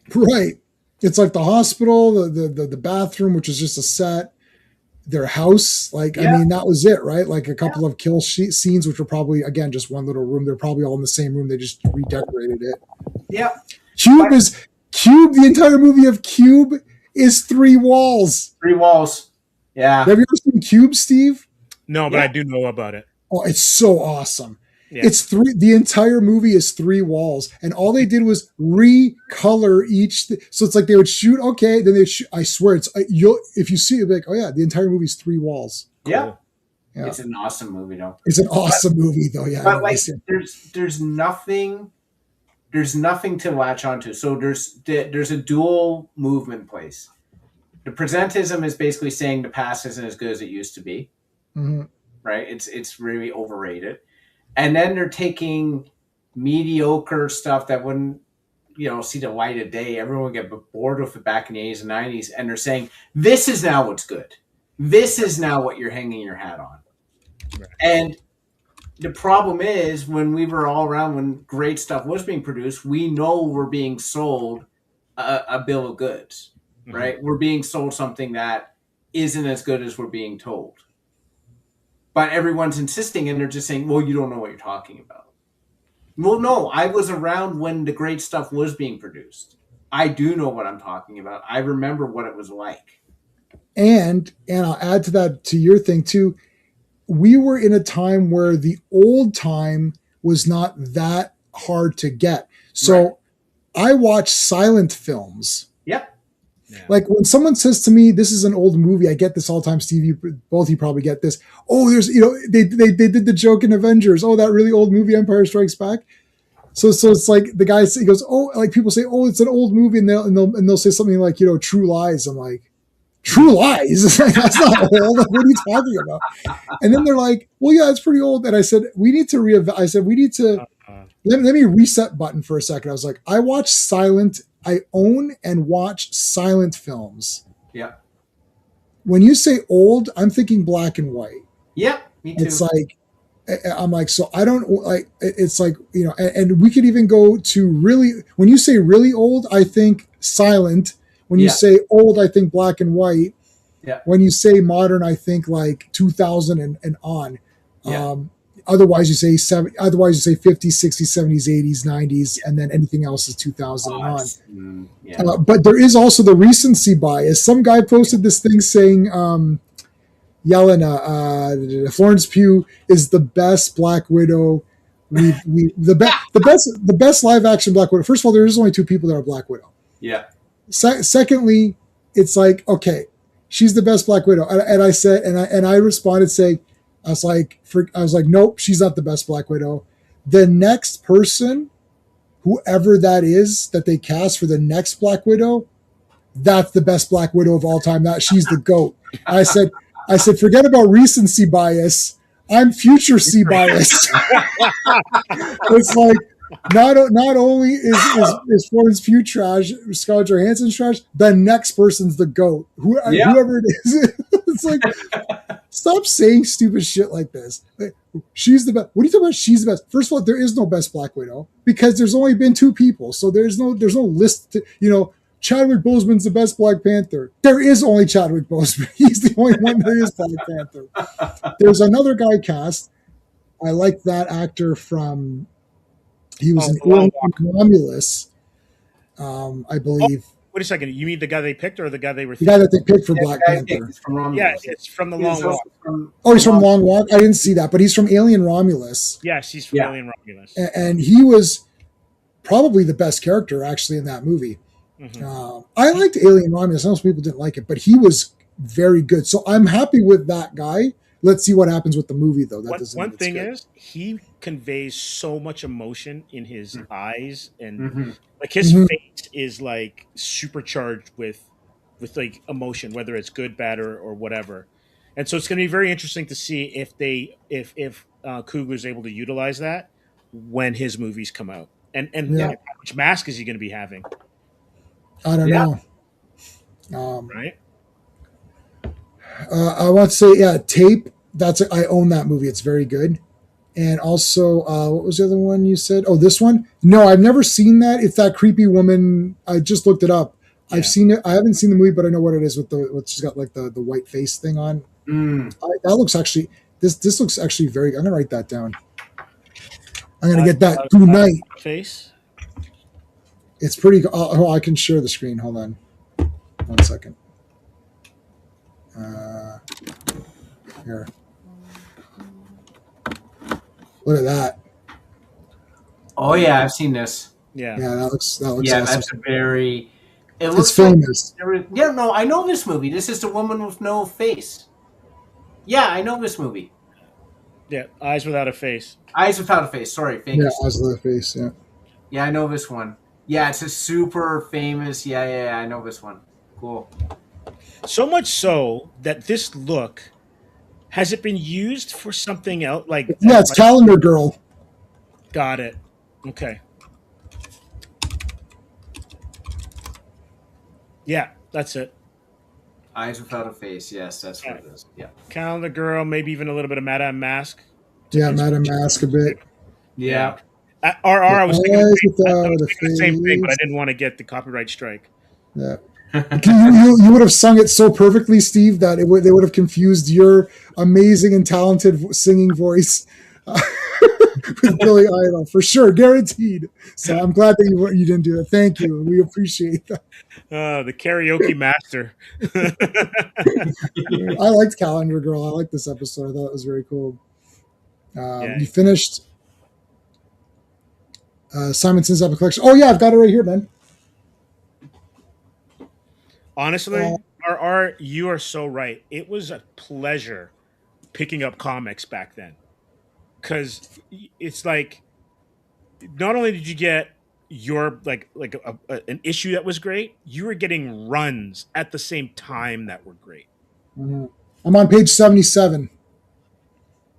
I'm reading this one on my own time. I'm not streaming about it. So thanks, RR. Yeah, this is a great recommendation. I grabbed it. I've been reading this one. Oh yeah. So Beta Ray Bill just did is it Stormbreaker was the second. So Beta Ray Bill's got Stormbreaker and Thor's got Mjolnir back. Yeah. So I mean, if you want to talk about this for 2 seconds, guy comes on the book. First thing happens, Beta Ray Bill shows up, kicks the shit out of Thor, defeats him while he's Donald Blake, and he thinks that he's a demon or something. Odin steps in and says, yo, what are you doing to my son? Beating up Thor, and why are you beating him up when he's mortal? And Beta Ray Bill's like, well, he's a stinking demon. And he's like, no, it's not. You're an idiot. And he's like, Thor's like, well, that's it. Why don't we go man to man, fist to fist, no weapons? It's like the friggin' Warriors, no weapons. And then Beta Ray Bill beats him. And then he's like, looks like I'm worthy. And Odin's like, I think maybe you're worthy. What the shit? It's like, how did you get the hammer? So like Beta Ray Bill got the hammer. And it's like, what? That was awesome.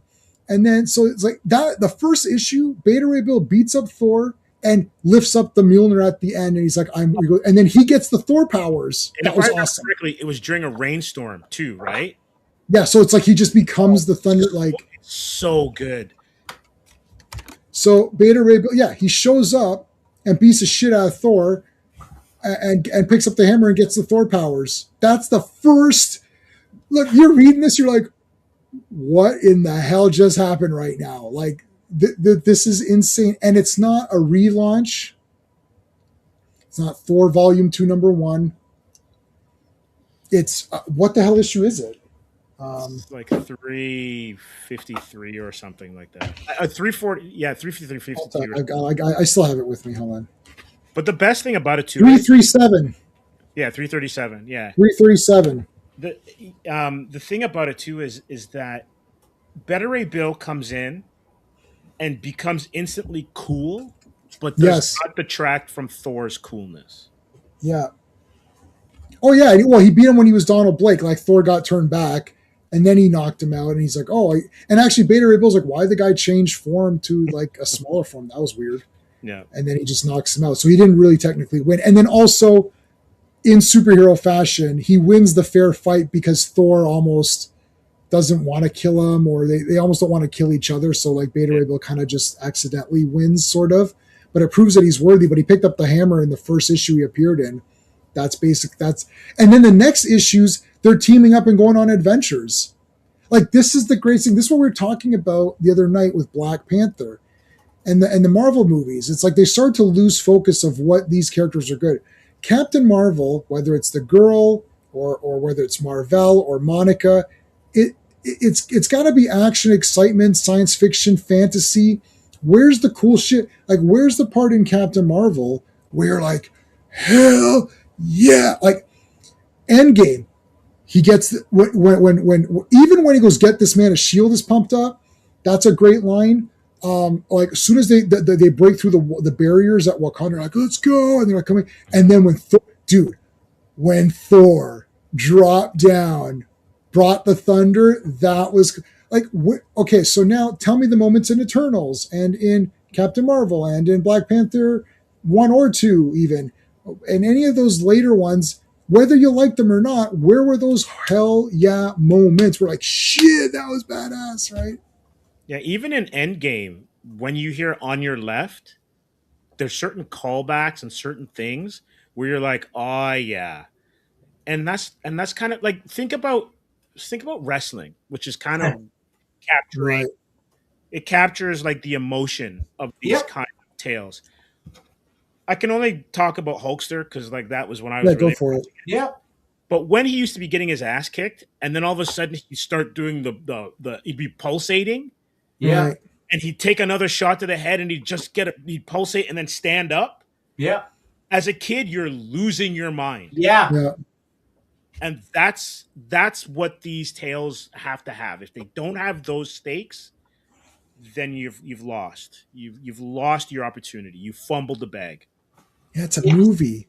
It's storytelling. It's just simply storytelling. Like, do it in a wrestling ring or a comic book or whatever. Like, watching SummerSlam, like to J-Man, I was thinking this wouldn't have mattered, but the Roman Reigns Seth Rollins match was rife with storytelling.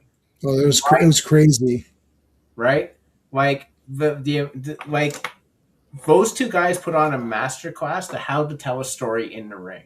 Yeah. And unfortunately, you do not see that anymore. You don't even see it in the other SummerSlam matches. Most of them are pretty. Most of them are pretty whatevers. I was reading Secret Wars and watching. Most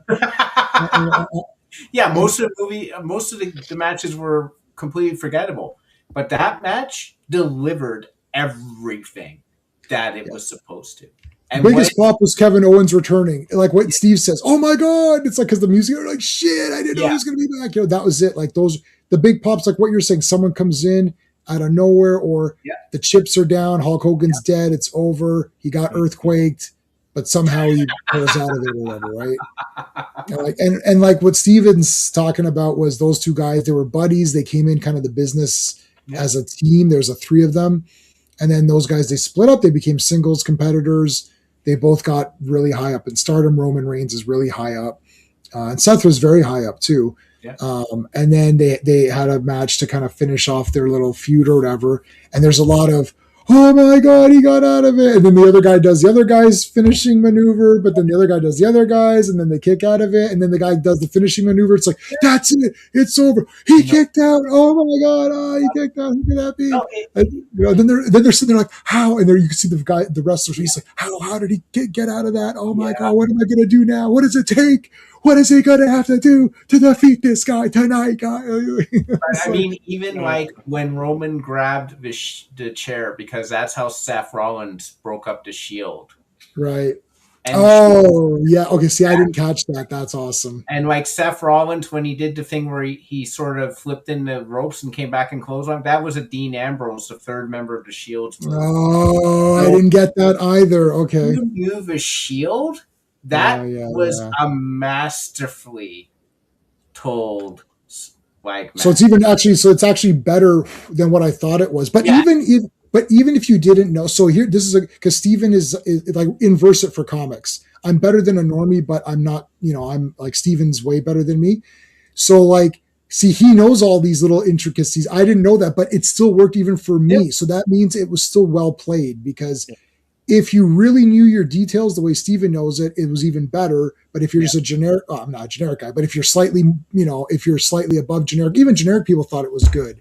Yeah. Right? But then when a generic person thinks it's boring, it never works like this. It's like if I thought it was boring, then Steven must have thought it was hyper boring, right? Like that's the trade-off with the nerds too. Like same thing with comics, right?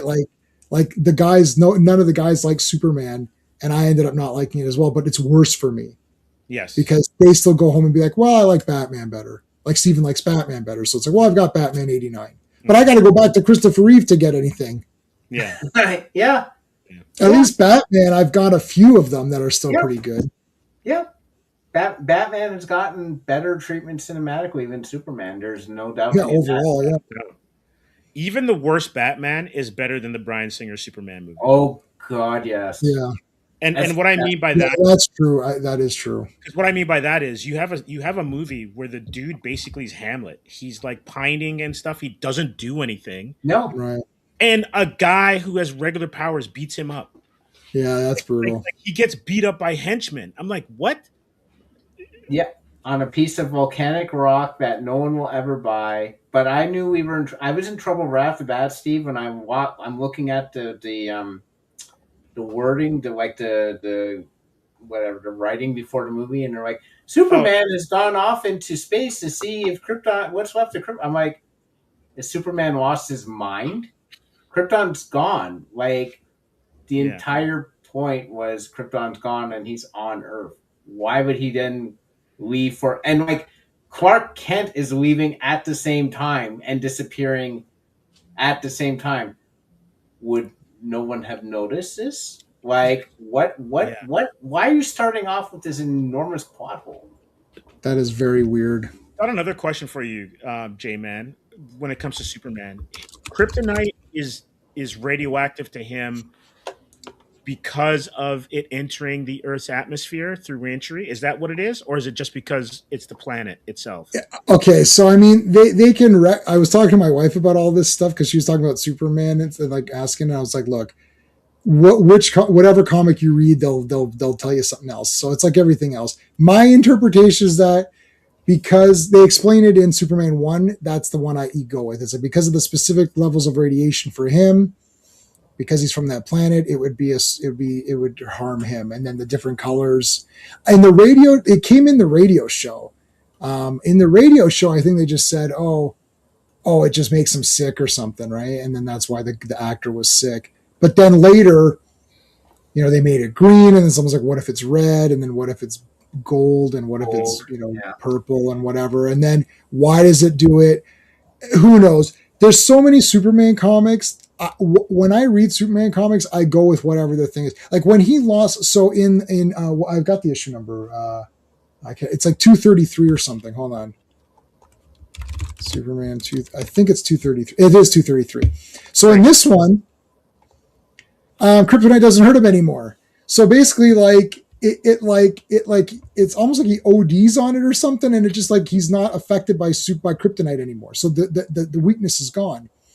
But then that's where Sand Superman came in. Like he was in the sand, and then the imprint in the sand became a Superman. It's actually, I gotta tell you, it's pretty goddamn awesome. That's hilarious. I gotta tell you, this entire series was awesome. So I've got this one. This is one of the comics I have graded. I've got this one. Superman 230, and if you go like 34, when does he appear on the cover? Covers, man. 35. Yeah, okay. Oh, this is a good one too. 36. This was awesome. Like they're like in the gates of hell and shit. Like, look, there's actual devils. Mm-hmm. Like you can see there's devils. We're going down again. He leaves script. I know that was stupid. Yeah. 37. Where the hell is? Maybe he's not on the cover. These are all good though. 38. Yeah, there it is. There's the Sand Superman. They brought him back in. They friggin' brought him back. Yeah, they brought him back in a recent comic. Yeah, this one. This is Superman Lost. Deep cuts. Yeah, that was Christopher Priest or whatever, I think, who wrote this one. Yeah, because the only reason why I asked that is going back to Superman Lives, or whatever that movie's called.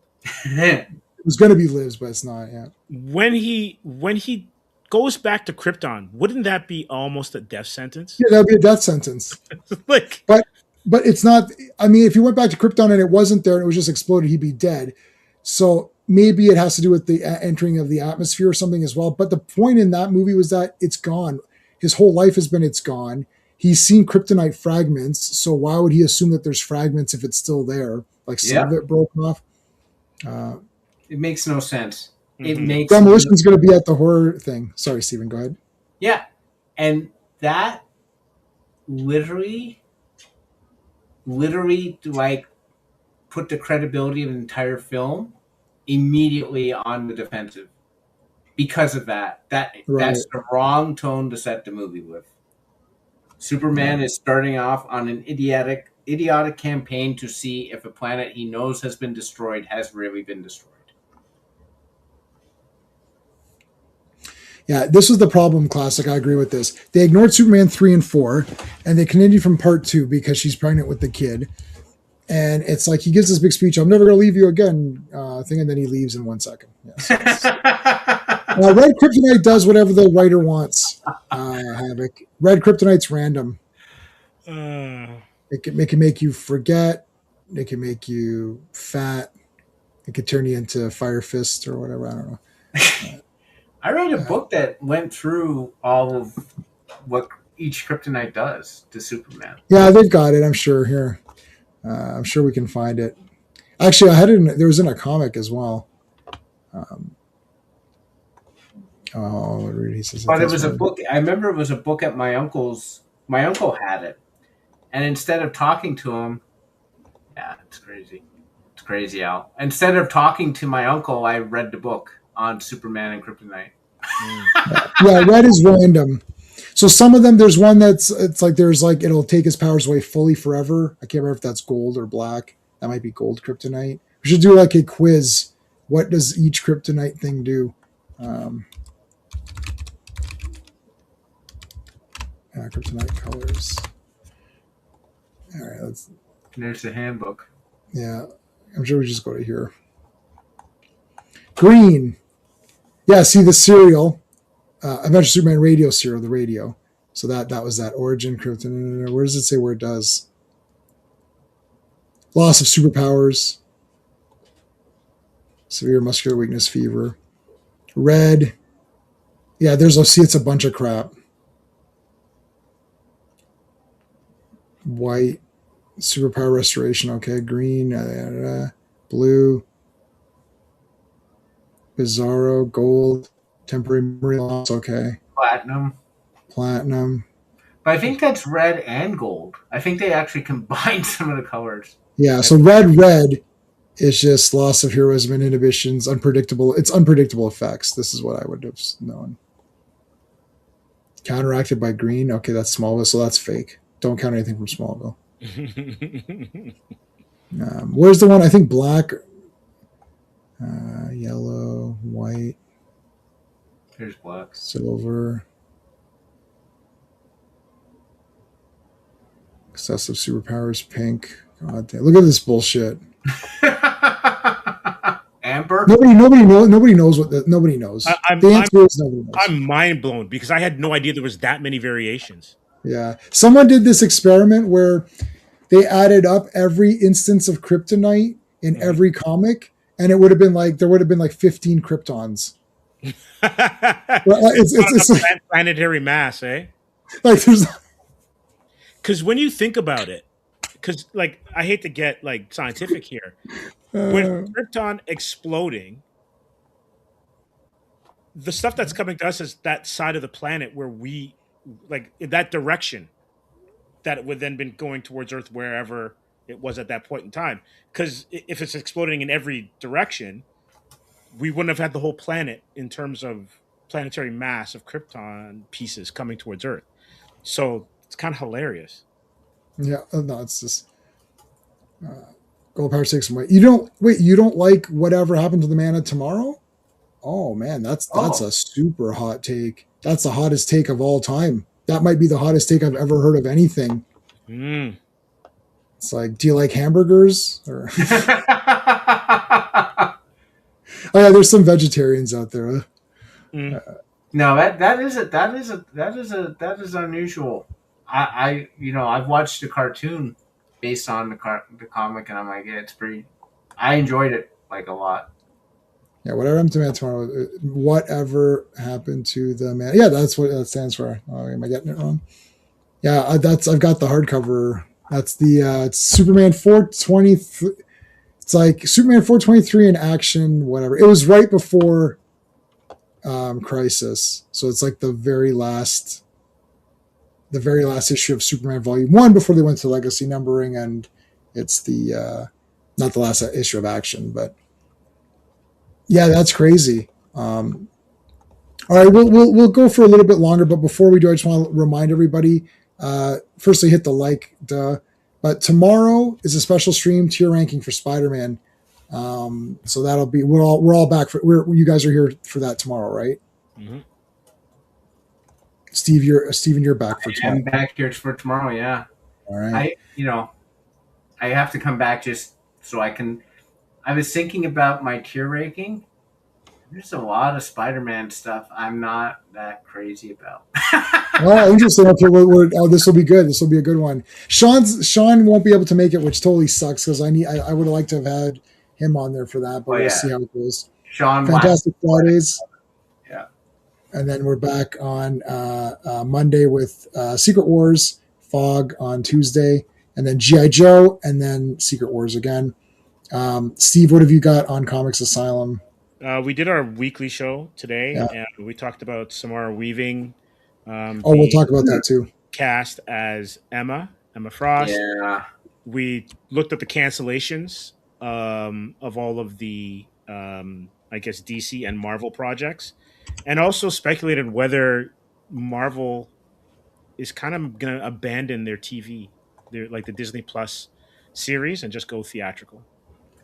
Oh, interesting. That would be interesting. Because they just don't make enough money. Like the shows won't make enough money. Like nobody wants them. They literally don't want any of them.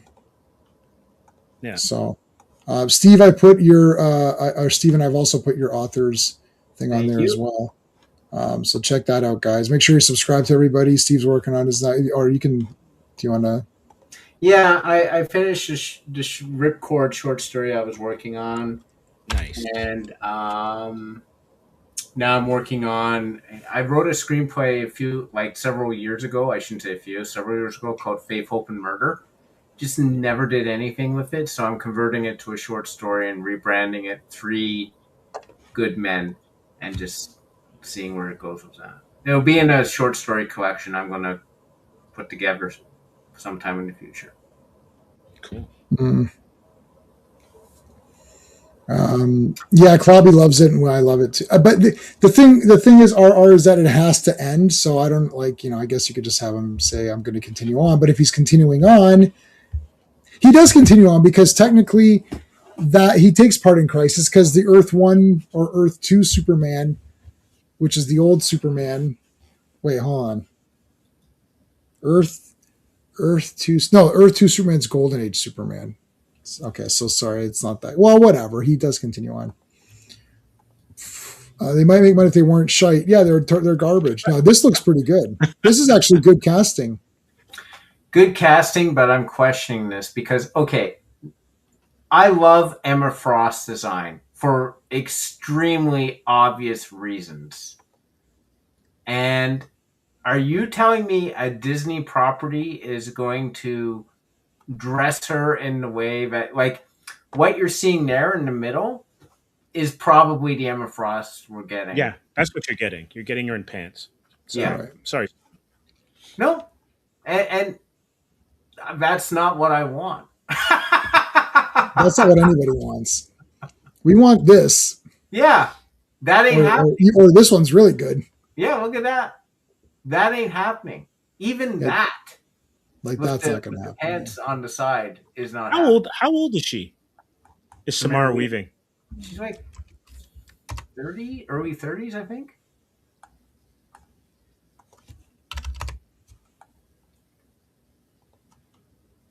$34. So when this movie comes out, she'll be 40. Yeah, I know. Right? Sadie Sink is going to be 26.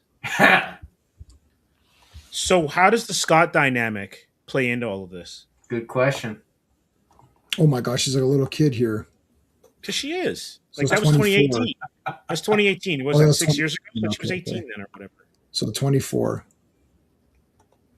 And she looks young, right? Like she does look like she does look young. And so my question is, how are they going to juggle? How are they going to juggle like that dynamic? Are they even going to entertain that in the films? Because one of the things that we talked about today, we brought it up, was anytime you're hearing like Woman of Tomorrow, Man of Tomorrow, Brand New Day, et cetera, et cetera, et cetera, that's not an adaptation of what you're going to get on screen from the source material. Right. That is a hook for people to go, oh, that's what this story is, right? It's kind of like if you like boxing or whatever and you hear of like Thriller in Manila, that evokes something, right? SummerSlam evokes something. So they're using these as hooks to get you in. Yeah. And then also to kind of legitimize what's going on screen because you're using, a seminal work to kind of legitimize the project. And what you then get from that is, I guess, a branding exercise as opposed to an adaptation. And then when you get into branding exercises, then you better deliver like Spider-Man did, or you're just going to piss people off like you did with Supergirl. Yep. Yep. Yeah, it's better not to. It's better to just make the. I don't understand this crap. Just make the movie. Sam Raimi had it. He made a movie called Spider-Man. He's like, who should be the villain? And I'm sure if they're sitting there, we'll talk more about this tomorrow. Just as a quick preview, they're making Spider-Man the movie, and then someone says, who's going to be the villain? Right? That's the next question. So then there's a round table, and then everyone's going to be like, I think it should be Venom. Ad's too soon. Okay. I think it should be Doc Ock. Yeah, that's a good choice. I think it should be Green Goblin. Yeah, that's a good pick. Well, anybody else have any other picks? Someone might say, how about Vulture? He was early. It's like, oh, why don't we do Chameleon? He's not as exciting. Sandman. I don't know if we have the money for that.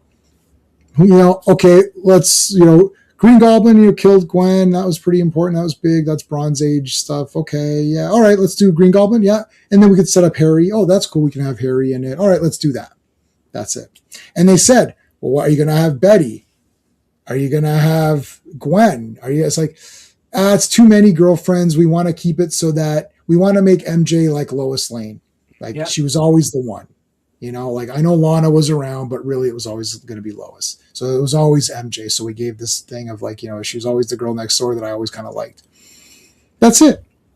And then some people are going to be like, well, I don't like that they didn't have Gwen and there's going to be, but there's going to be complaints no matter what you do. Yep. No matter what you do, there's going to be complaints. So your only course of action is to stick to giving as much of the world as you can possibly give. He's a photographer. There's the Bugle. There's Jameson who yells at everybody. Yeah. There's Robbie who tries to calm him down. There's the secretary. Betty's there as the secretary or whatever. Try to give as many Spider-Man-isms as you can possibly do of the world of Spider. Like go through everything that there is. And somebody might say, well, I want to see, I don't know. I want to see this in the movie. Well, you know what? We can't do that one. It's like, well, is Aunt May there? Aunt May is going to be there.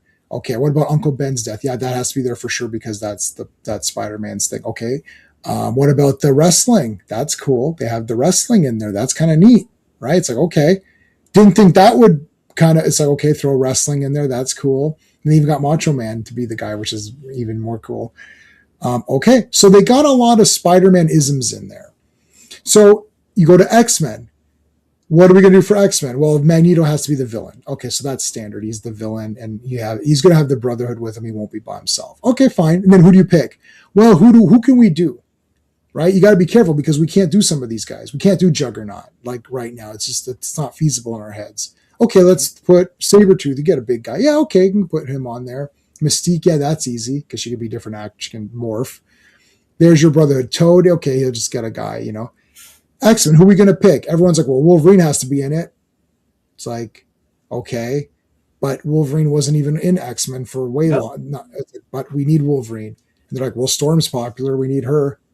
Right. So it's like, okay, well, we need Scott and Jean. Scott's the leader. It's like, yeah, that's true. But you could tell that Bryan Singer wasn't interested in some of these guys. Nope. Storm actually does nothing. Yeah. Like it is. So I got the 4K. I got the slim case 4K of the X-Men movies. Now I have them all on 4K. So it's like my wife and I hadn't watched them for a long, long time. I was like, let's watch these again. We threw in part 1. I liked it. I was like, yeah, it's okay. But I'm sitting there like, wow, Storm did nothing. Cyclops may as well have not been in it either. He had a little bit of, maybe a little couple of things to do. He didn't do shit. It was about Wolverine and crummy Rogue. Yeah. And it's the fake Rogue. Yeah. It's like, why couldn't have Rogue had a great character arc? She could have been a Brotherhood member, right? Who then turns good in part 2 or 3, right? And instead, they gave her the Kitty Pryde Wolverine relationship, which is wrong. So then you're like, that's flat out wrong. Like, as what you're saying, they're not adapting it. So you're pissing off the guys. They're just like, it's like, but that's not Kitty and Wolf. That's not the right thing. So that's wrong. So you're like, well, what am I left with? Scott doesn't do much. It's basically Wolverine, Rogue, Professor X against Magneto. That's what it is. I can't believe that Storm is one of the most powerful people. You actually got Halle Berry. Like Halle Berry, how big was she at the time of that? Pretty big. She was pretty big. And it's like she did nothing. Was it post Monsters Ball? No. Monsters Ball was after X-Men. It was after X-Men. When did she do Swordfish? Before this? Let me see. I'm not going to look that up for obvious reasons. Hold on a second. Yeah. Swordfish. Yeah, I think both were after. Swordfish is 2001. Yeah, around the same time. Yeah. And Monster Ball, I think, was 2000. X-Men's 2000, so technically. Yeah, it was. So maybe she wasn't as big, but she did absolutely nothing. Yeah, but she'd done stuff like Boomerang and stuff like that in the 90s. So she was she did nothing in the movie is what I'm saying. She did nothing. Yeah, she did nothing in this movie. Also, too, the thing that really just lost me, because I love Cyclops, I love, Wolverine and whatnot, but how do you have Colossus in this movie and I don't think he had a word of dialogue. Right. Until Days of Future Past. And I'm like, what are you talking about? I agree with that. I didn't like Scott and Emma being together. Yeah, I don't like that either. Yeah, I've never liked that, but that's whatever. I'm a fuddy-duddy when it comes to that one. So Classic Comics has just explained what exactly is going to happen in this X-Men movie. Yeah. He'll be a needy simp who's pining for Jean, and she'll be a girl boss. That's exactly what's going to happen. Yeah. But as I said a few streams ago, I've come to the conclusion, much before this, that there's never going to be a live-action X-Men movie that I think is good. There's not going to be one. There will not be one. And even if I think it's okay, it's the fake X-Men. So I'm never going to have the real X-Men. So I'm just like, okay, whatever. It doesn't matter to me. The big public opinion used to kind of matter, but it doesn't really matter much anymore. Cyclops is one of Gray's characters. I agree. Wolverine having a romantic relationship was a bit of a problem. Yes. Like Matthew McConaughey in Dazed and Confused. Get all the same age. Yeah. Swordfish isn't 98. I think it's 2000. I'm pretty sure it was after. Swordfish is 2001. Because, it was after. I was pretty sure. Yeah. They did. They swapped. You're right, Al. They swapped Ghibli out. Yeah. Yeah, he should be like that. Yeah, 2001. Yeah. Yeah. So we're never gonna get any. My favorite X-Men movie is Dark Phoenix because it's the shortest, has the most Cyclops and Jean stuff, and they had the only costume of all the films that had at least a look of a costume that they had in some comic. Yep. Like they had those giant yellow X's. Was that Grant Morrison? I think that was so. So, I mean, it's not my favorite, but it's a costume. And at the very, very end, they had the 90s outfits for 1 second on screen. Yeah. That's literally the reasons why. Well, and Sophie Turner. But, like, She was also in Apocalypse, which I wasn't. I liked the girl who's Storm in Apocalypse. Oh, she's great, actually. Yeah.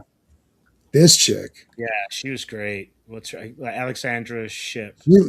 I like the mohawk. I know people don't like. Oh yeah, see this looked cool.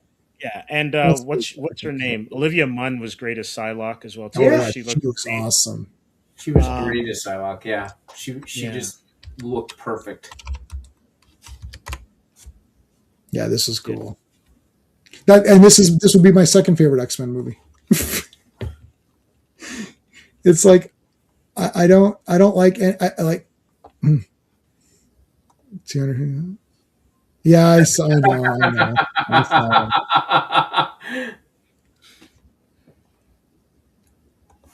Yeah.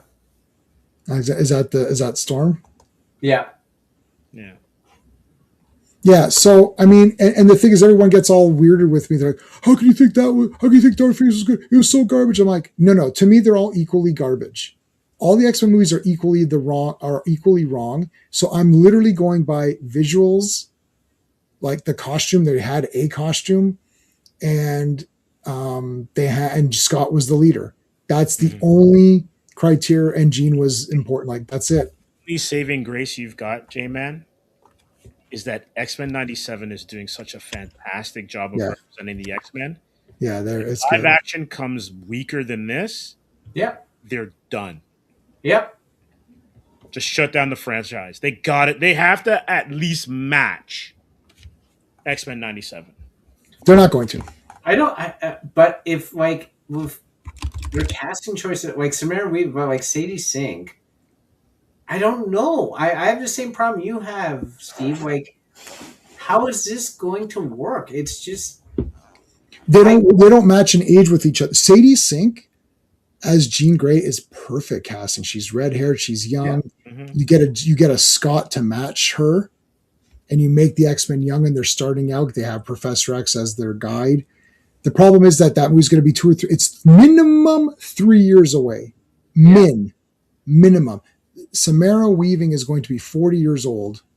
No, she's going to be 37 or something, or 37 by the time this. I thought she was 34 now. She's 34 now, so she'll be 37, 38. Yeah. She'll be 38 now. She's still. I mean, presumably she'll still look good. Yes. In a few years. But it's not just that. It's but like it doesn't match. It doesn't match.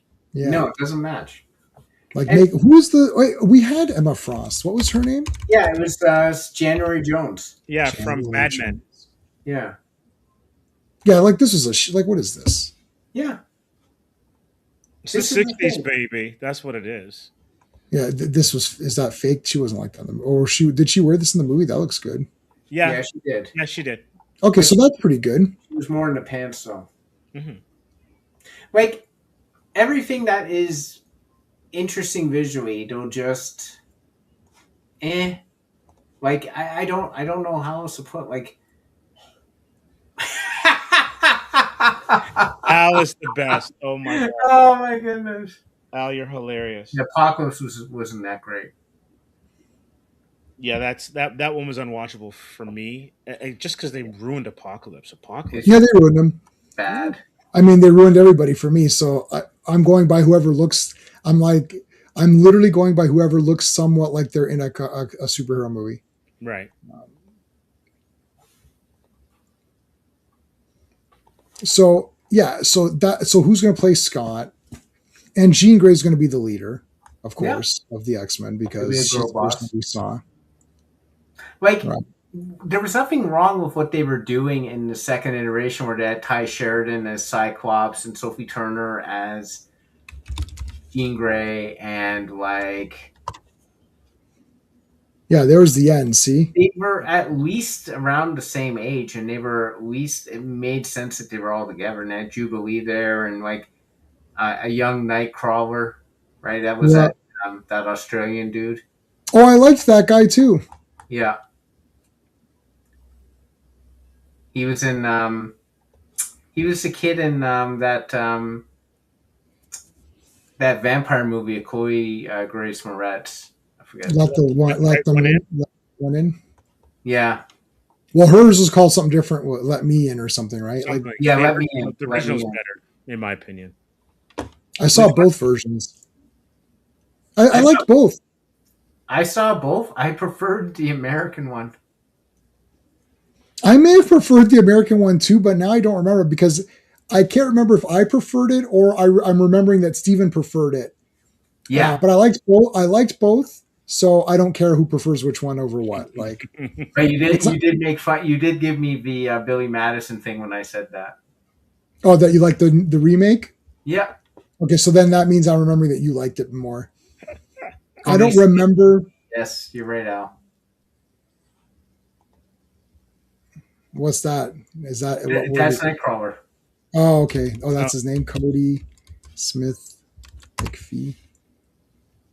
Oh, this guy's a great night. He looks weird. Yeah. Yeah.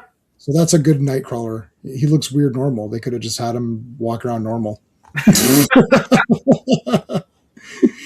No, this is good. I liked this guy as Nightcrawler. Yeah.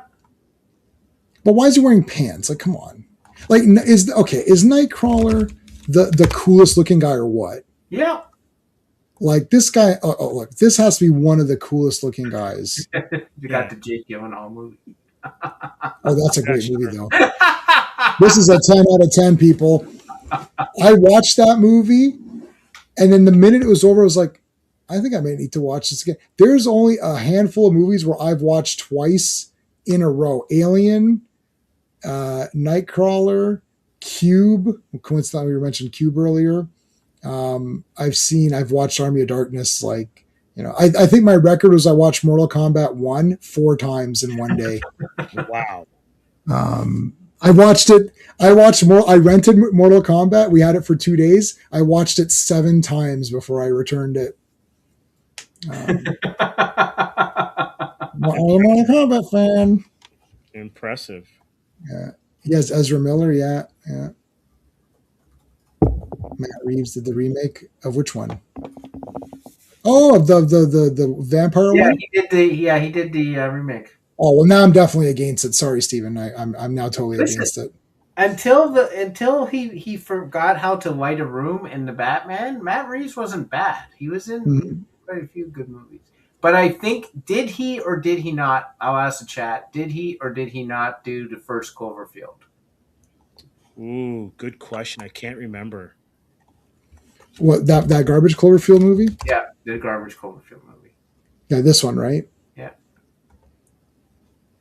Yeah, Matt Reeves. Wow, he stinks. Let's look at Matt Reeves. This guy's filmography is not impressing me.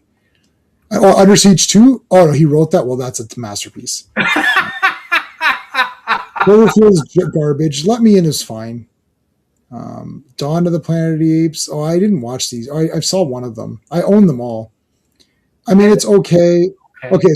Fake Planet of the Apes Part 2, Fake Planet of the Apes Part 3, Fake Batman, and Fake Batman 2. Yeah, so this guy made a lot of fake movies. That's a remake, so that's not even his own. Cloverfield stinks. So he's actually made, like, he wrote Under Siege 2, which really the writing doesn't have anything to do with anything. So his best movie is a remake. Yep. Wow. Those new Planet of the Apes movies are fake Planet of the Apes movies. Why are they naked? I don't understand. If they're smart, they're supposed to cover themselves up. That's the whole damn point of it. It's so stupid. God, those movies, look, there's only 5 Planet of the Apes movies, and that's it. Okay? The rest of them suck. And I own everything. I own the TV series, which I guess I can include that. But, like, if they're not wearing armor and stuff, and then now they were wearing armor in that the Tim Burton remake, which is an awful movie. That was just awful. They're wearing. Unwatchable. That Tim Burton movie was unwatchable, man. Yeah, that's a bad one. No thanks. There's also like tons of editors on it or something like that. I think we've established that Matt Reeves sucks, and J.J. Abrams attached to his name, so that's even worse. Did these people go anywhere? Oh yeah, Lizzie Kaplan. Lizzie Kaplan. I know this person. Yeah, T.J. Miller, Deadpool. Although he's kind of that movie. I thought he was pretty funny. When they're doing the scene, and then Peter's like, he goes, "I've got type 1 and type 2 diabetes." He's like, "Wow, that's like all the diabetes." Yeah, that was in Once Upon a Deadpool. That scene is different in Once Upon a Deadpool. They've got different dialogue, and I prefer the Once Upon a Deadpool diabetes dialogue. Theo Rossi played Shades in Luke Cage. Oh, Ben Feldman. Oh, he's good. He's in Superstore, I think. That's a pretty funny show. Yeah, there he is, Theo Rossi. Yeah, I love him. He's great. He's very good, actually. Yeah, this guy's good. Yeah. What was he in? The Challenge. Oh my God, the Olsen twins. Yes. This is the Dead 2. Cloverfield, yeah, terrible. Informer. I can't sing that song, but I know it. That's when I know Red Sands. Ben Hurt. Oh dear. Army of the Dead. Oh, that movie sucked. Yeah, it was terrible. Vendetta without the V. Come on. Okay, this guy has not been in any good movies, but I still like him for some reason. He must have been something. Go to his television. Oh yeah, he's in Penguin. Yeah. True Story. Luke Cage. Hey, Headcase. What's up? Yeah. Oh yeah. I like that girl. What was her name again? Oh yeah, what was her name? Kristen. This one, Milioti. She was good. I liked her. Yeah, she was like not like obviously like super attractive, but kind of like it. Just like I don't know. I liked her. Penguin was. She's got Linda Fiorentino vibes. If you guys remember. Yes. I know Linda Fiorentino. Right. She has this sort of eccentric attraction about her. Mm-hmm. Like can be like smolderingly hot, cute. Yeah. Actually, she's got a bit of Lizzie Kaplan vibes of. Yeah, a little bit. Or Emmy Ross. And for me, a little bit of Linda Cardinelli. Yeah. Yes, definitely. She's playing Jason's mom. Definitely Linda Cardinelli. Yeah. She's playing Voorhees? Mrs. Voorhees. Yeah. Oh wow! No, that's not it. That's right there. Yeah, there you go. Yeah. She's got the sweater and everything. Wow. You just reminded me, man. I took your advice and got the 4K of Salem's Lot from Arrow. Oh my God, it's just so awesome. I love it. Every second of it. It was the best. My wife wasn't dying over it. I think it was too slow for her. But I really liked it. I hadn't seen it in a long time, and it was just awesome. Wolf of Wall Street, yeah. Yep. I'm not going to Google that. You're going to see all the purple where I've clicked on. Well, wait a minute. What did he click on there? Listen, everyone's clicked on it, so you can just, it's fine. Did you see, hey, Steven, have you seen Wolf of Wall Street? I haven't seen it. You haven't? Okay. I have not seen it. I know what you're talking about, though, because so you really need to see it. Like, just fast I know what you're talking about. Yeah, I know what you're talking about. It's definitely worth it. That transcends the actual movie itself. Like no one talks the about the movie's fine. You know, it is pretty outrageous. Yeah, it is. It's a satire. It's a satire. It's very outrageous. It's too long, but I mean, those parts are definitely worth it. So guaranteed. Those parts are not too long. No, those are too short. That's why it didn't win Best Editing. As J-Man would say, it's a 10 out of a 10. it's a 10 out of 10. At least those parts are 10 out of 10. Yeah. J-Man just flips on his TV to those parts. He's like, this movie's 10 out of 10. I don't even know what it's about. I don't know what it's about, but this is great.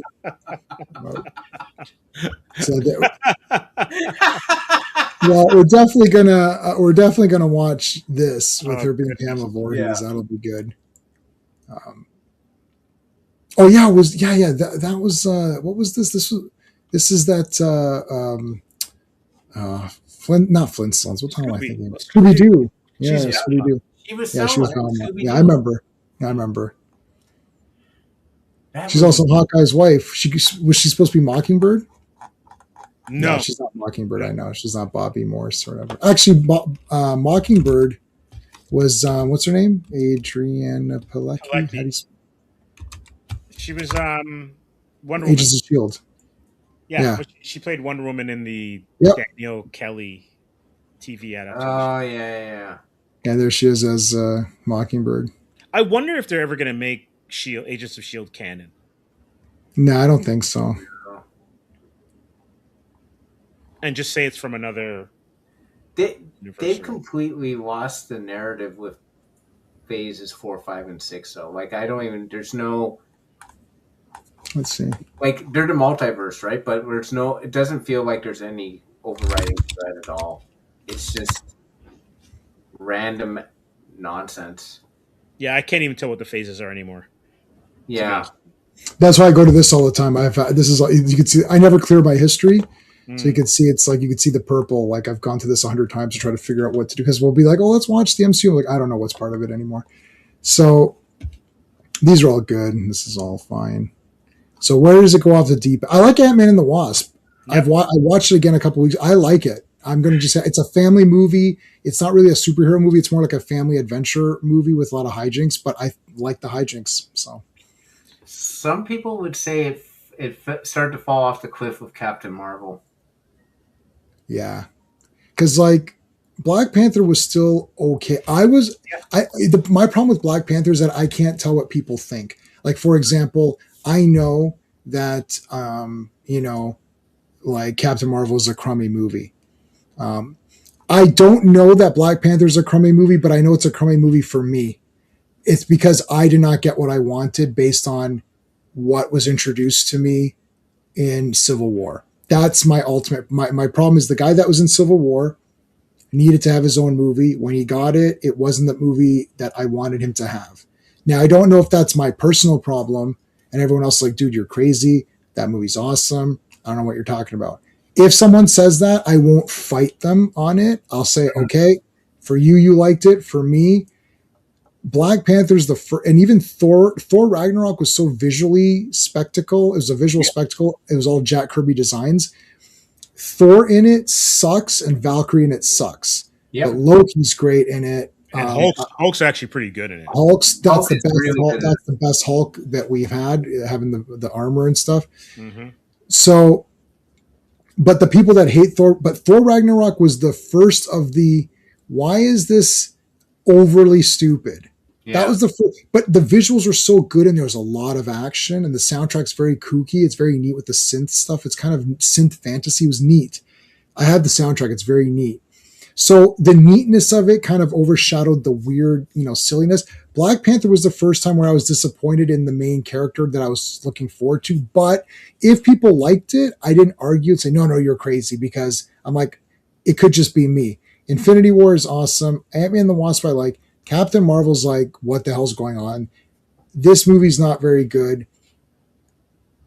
I just don't know what the hell's going on in Captain Marvel. I mean, and it made $1 billion.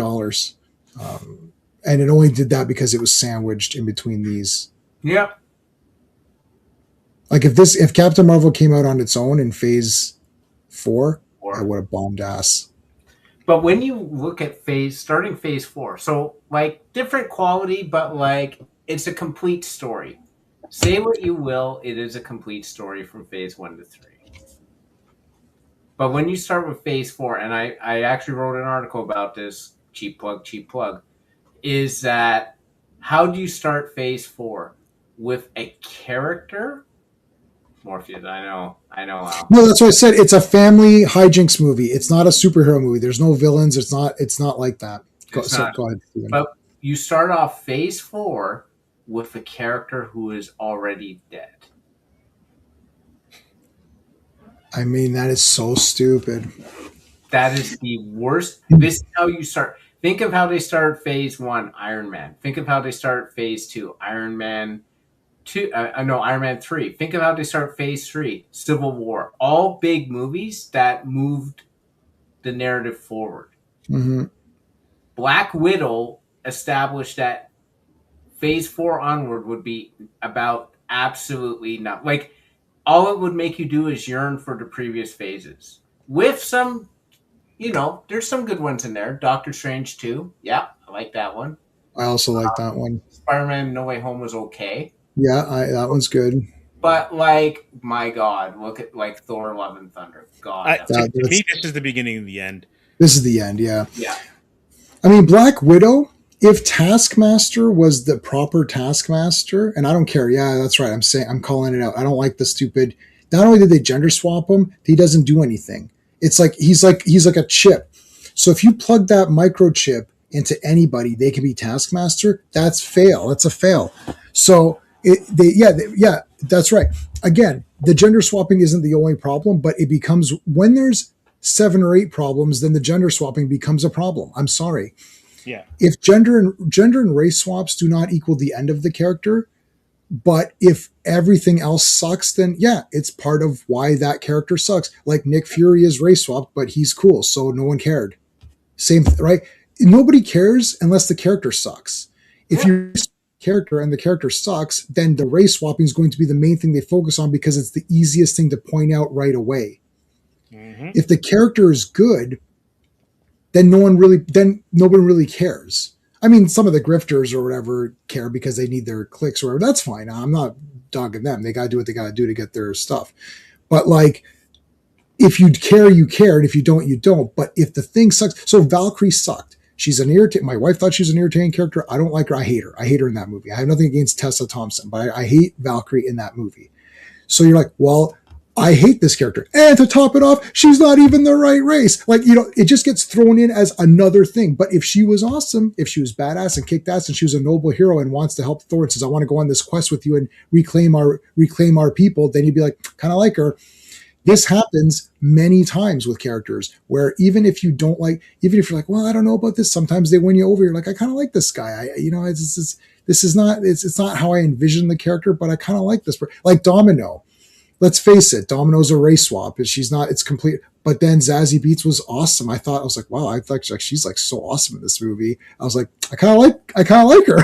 So that's it. So now that's not a problem anymore. And then I like her and everything that I've seen her after that too, but not counting that stuff. I liked her as Domino. I was disappointed she wasn't in the next one. So there's something where it didn't matter to me. And actually, nobody cares that Domino was swapped because everyone liked her. So It doesn't matter, but it only matters if the character ends up sucking. Because if it ends up sucking, the easiest critique is to throw in the gender swap or the race swap. Nobody said the gender swap for the Ancient One would piss them off because Ancient One was awesome. Tilda Swinton is awesome.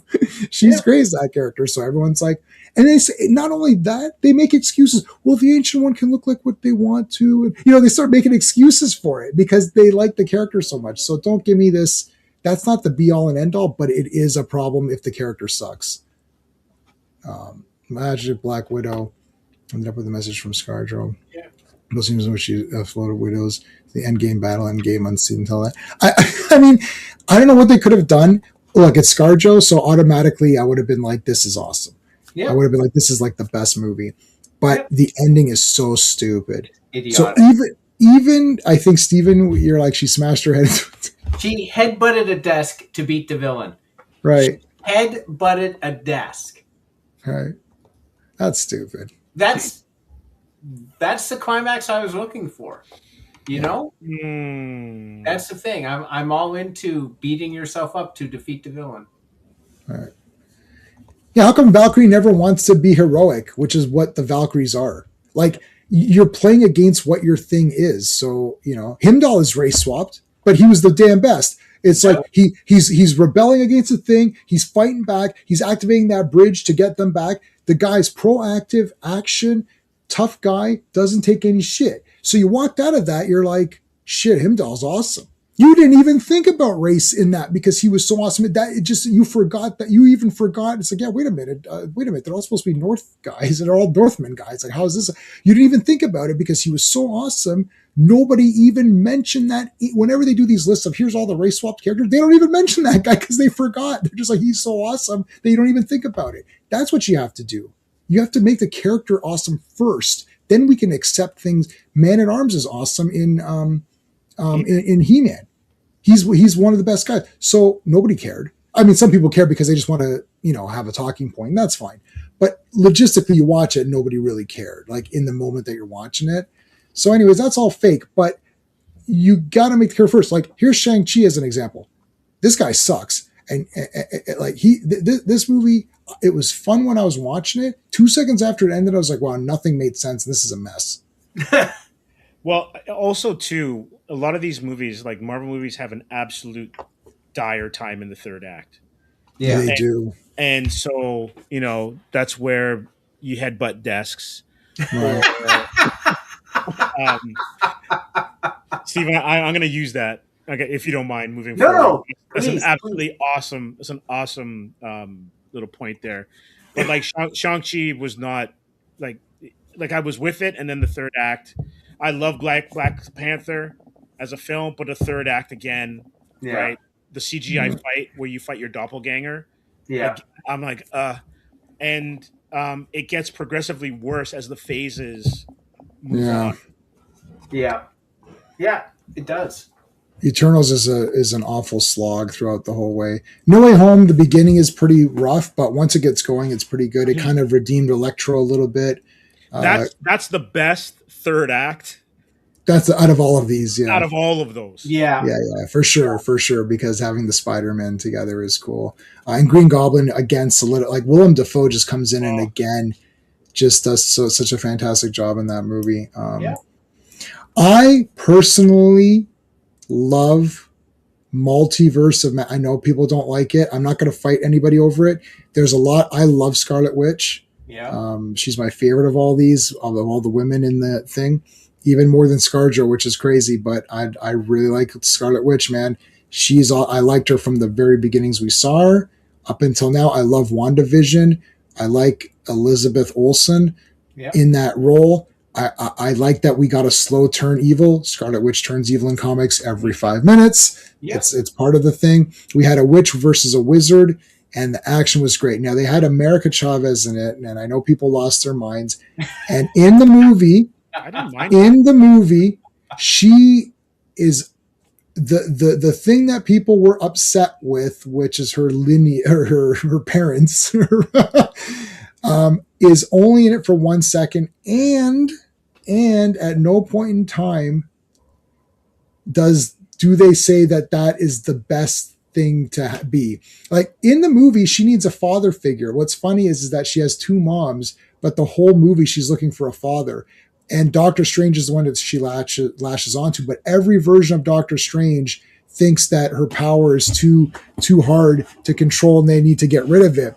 But the real Doctor Strange realizes that, hey, you need to control your power. So he teaches her to control it. Now, that said, there's still dumb shit in the movie. There's dumb shit. Nobody's going to say, there's a lot of dumb shit in that movie.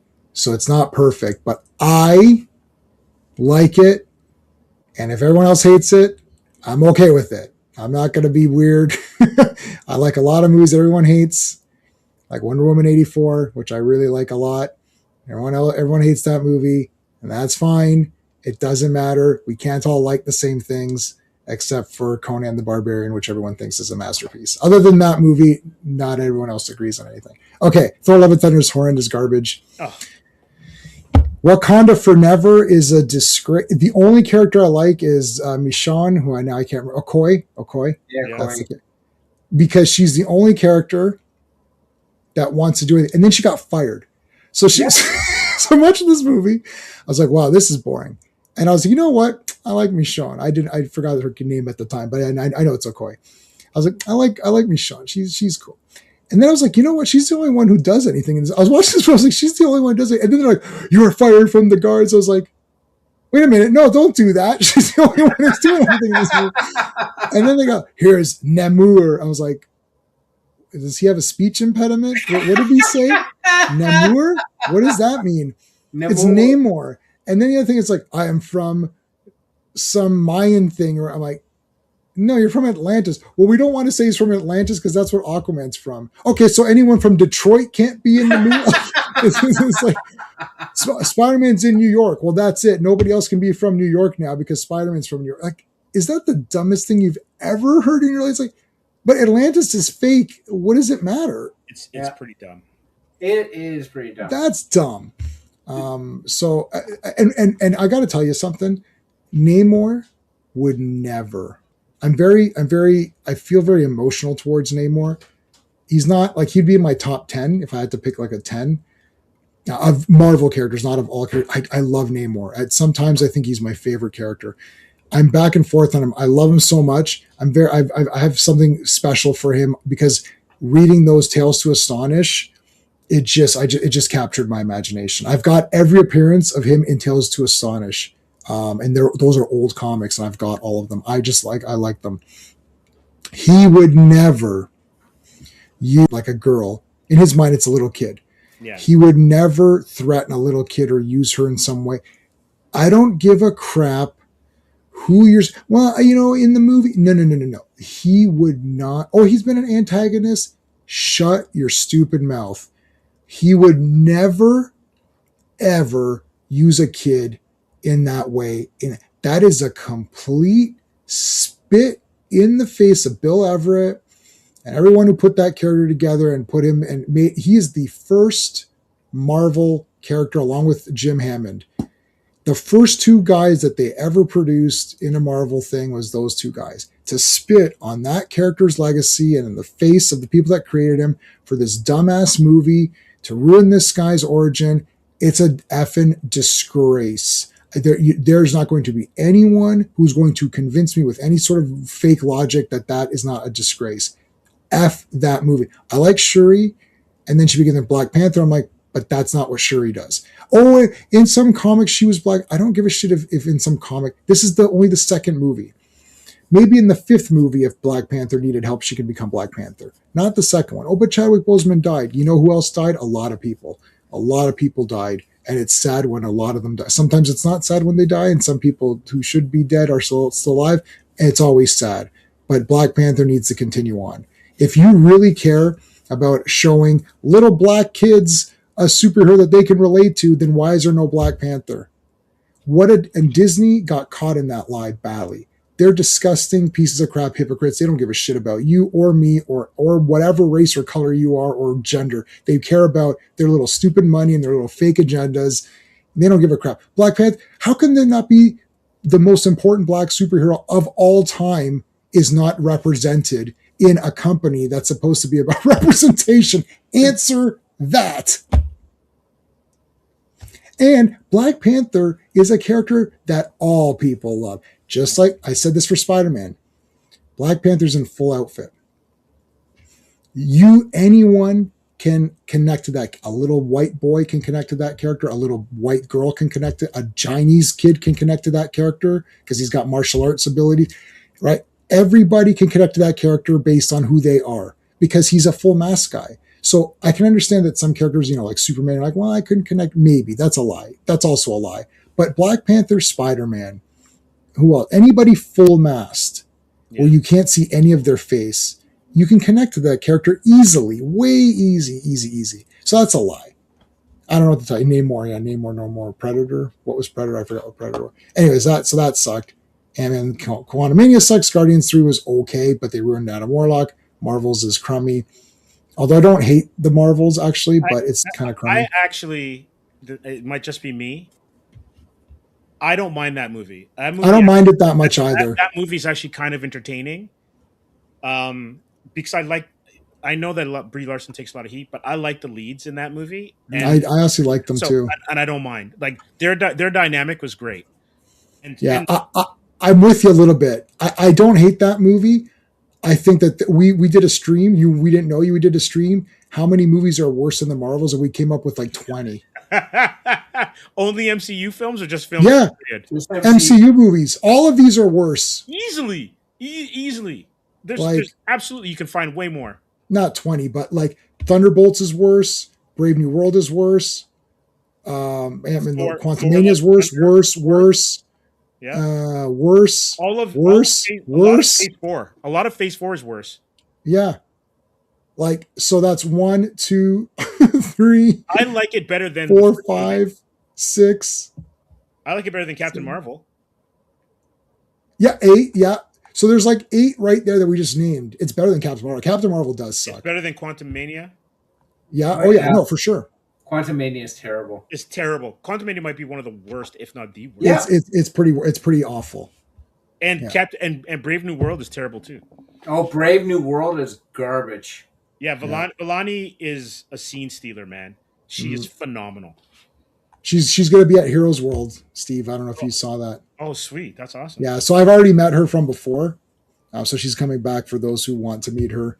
She's very nice. Yeah. And that goes a long way. And she doesn't attack fans that I've seen. Yeah, I don't think this is as bad. I don't think it's great, but it's not as awful as these. Like, to me, Thor Love and Thunder is 100 times worse than the Marvels. Also, it's ruining Thor. We have to put that into perspective as well. Ant-Man, Thor, Black Panther, like, these characters got ruined. Like, nobody cares if Captain Marvel or Ms. Marvel are ruined because in their minds they weren't that great. They started low. Like, Captain Marvel, like Brie Larson, Captain Marvel started so low that she can't go any lower. So as long as she's somewhat okay, then, it's a step up. She can only go up. I didn't think Ms. Marvel, the TV show, was that bad, but I don't think it was that great. I kind of watched and didn't really care. Like, it was like just something on. Like, I don't think it was good, but I don't think it was cringe awful the way like Winter Soldier and Falcon was super cringe awful. Like, I hated the Flag Smasher and all that. Other than like Falcon and Winter Soldier and She-Hulk, which I couldn't even get through, I didn't like most of the Marvel TV shows other than WandaVision, which was the first one. I charge with a high degree of boredom. Like, there was one scene in the first season of Loki where Owen Wilson and she's got a hyphen and she's a British. Oh, the other Loki. I can't remember her name though. Yeah. They're talking. They sit down and they talk over a coffee table for 10 minutes. Oh, it's absolutely unwatchable. This was unwatchable. Not her. The other judge. She's got an right. It's Kang's girlfriend. Kang's girlfriend. Yeah.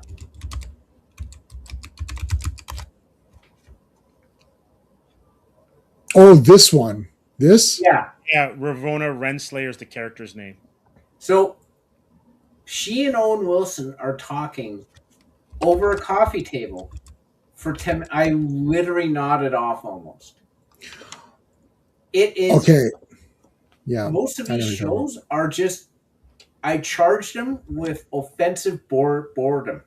They are boring. Yeah. So this chick, she's a great actress too. I was just gonna say this chick. What was she in? Odd Thomas. Yes. The Black Mirror. The Black Mirror was great. Yeah, Black Mirror. She was in Doctor Who. Yeah, hold on. Where's Loki? Oh God, that's that. This thing was horrendous garbage. So, Touch. No, what did I just see her in? Doctor Who. Yeah. I thought I saw her in something else. Anyways, continue. Yeah. Yeah, like it's just boring. Like all of the shows, I'm like, this is boring. I'm watching Moon Knight. This is boring. Oh, that was awful. Why is all of this boring? Moon Knight was not good. It was all boring. I'm like, holy crap! Can they not do? And then I'm watching She-Hulk. I'm like, well, this is just like horrible, but I guess it's not boring.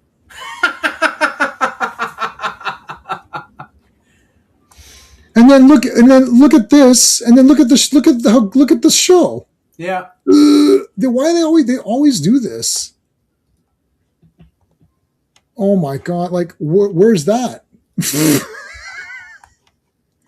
Why wasn't that in the show? They've got something against putting anyone who's attractive. I'm telling you, they're so against it. How come like? I'll tell you, my wife's favorite characters: Black Widow, Scarlet Witch. They've got to look good. Yeah. My wife's grew up Bollywood. Everyone looks good. Yeah. All the guys got their hair and everything, and their tone muscularity, bodies, and all that. Women are all like perfect 10s. That's it. It's imprinted on her. Anybody, like, she's like, oh yeah, Black Widow's her favorite character. Female hero. It's like Wanda, Elizabeth. It's like that. Anybody else? It's like any other characters. Like, I don't like that. To be honest with you, though, like Wanda's design in the MCU, from Civil War to Multiverse of Madness, even her TV series when they went to the retro, like that was awesome. She looks great. Like, she's awesome. Her costuming is phenomenal. Yeah, she's awesome. Without a shadow of a doubt, she's for some reason Elizabeth Olsen had it in her contract. You cannot make me look bad. Yeah, and actually, she looks pretty good, but not. I don't know what they're doing with these people. It's absolutely brutal. Like, if you want, I just watched Mortal Kombat 2, right? Yeah. Like, all the women there are great. Oh yeah. Like, what is happening? And they're still fighting and beating up people and everything. Like, so I don't understand. You can easily still have them be beating up people. Mm-hmm. Like, Scarlett Johansson looked great as Black Widow. It's like really good. So she still beat up everybody, and people took her serious. One of the best scenes is where she's pretending to be all, I'm vulnerable and whatever. And then Loki's talking shit to her, and then she's like, oh, I figured it out. Oh, that was sick, right? It's like, yep. So that's a scene right there for her to be like, oh, she got him. That was good, right? That's what I'm looking for. I need, go ahead. We'll end off now because you can have the rest. Like, the problem is that like we still use our eyes to see, and it's the same thing I said with commercials. You don't want to see unattractive people trying to sell you something. You're not going to want to buy it. It's just an instinct. It's the same as a movie. I go to see The Beautiful People that Marilyn Manson promised me. That's it. Like, that's what I'm going to see. I'm not going to a movie to watch Paul Giamatti. I love Paul Giamatti. Don't get me wrong, but I'm not going there to see Paul Giamatti. Well, not as a superhero, at least. Not as a superhero, right? Like in a quiet, independent film, if I feel like it, sure. But like, not my superhero stuff. I want to see The Beautiful People. It's like it, but this is for movies. Like Elizabeth Moss is an attractive woman. And she was in The Invisible Man, and they made her look as frumpy as possible. Oh, yeah. But workout clothes and stuff. And I'm like, why are you taking this woman who is attractive and unintentionally making her unattractive? If I want to look at unattractive women, I will just walk out my front door. Even the girl who spitting fire tonight. What about the one the one who plays the other one, not Cammy, but I forgot her name. Is it Junie? It's not Judy. It's Street Fighter movie 2026. I'll tell you. They all look good in that movie, but hold on a second. Yeah, oh yeah, Julie, you're right, Julie, yeah. Julie. Yeah, Raina Valandangham or something. And I saw a picture of Junie. I'm like, holy crap! I'm going to see that day one. Yeah, that'll be the best character of the year. Yeah, like best character. I don't care. It's like best character of the year. And she's a real martial artist too. She was in Cobra Kai season, the last few seasons of Cobra Kai, which were the best seasons, of course. And it's like, and she was on the bad guys team. I was like, I kind of want the bad guys to win. No, Chun-Li's good too. No, that Street Fighter movie is across the board good. So is Mortal Kombat. So watch both those. Al thinks she's creepy looking. Well, that's fine. Then you can stop dating her, and Steven can date her. Sure. Aspirational, yes. Good people look at me, yes.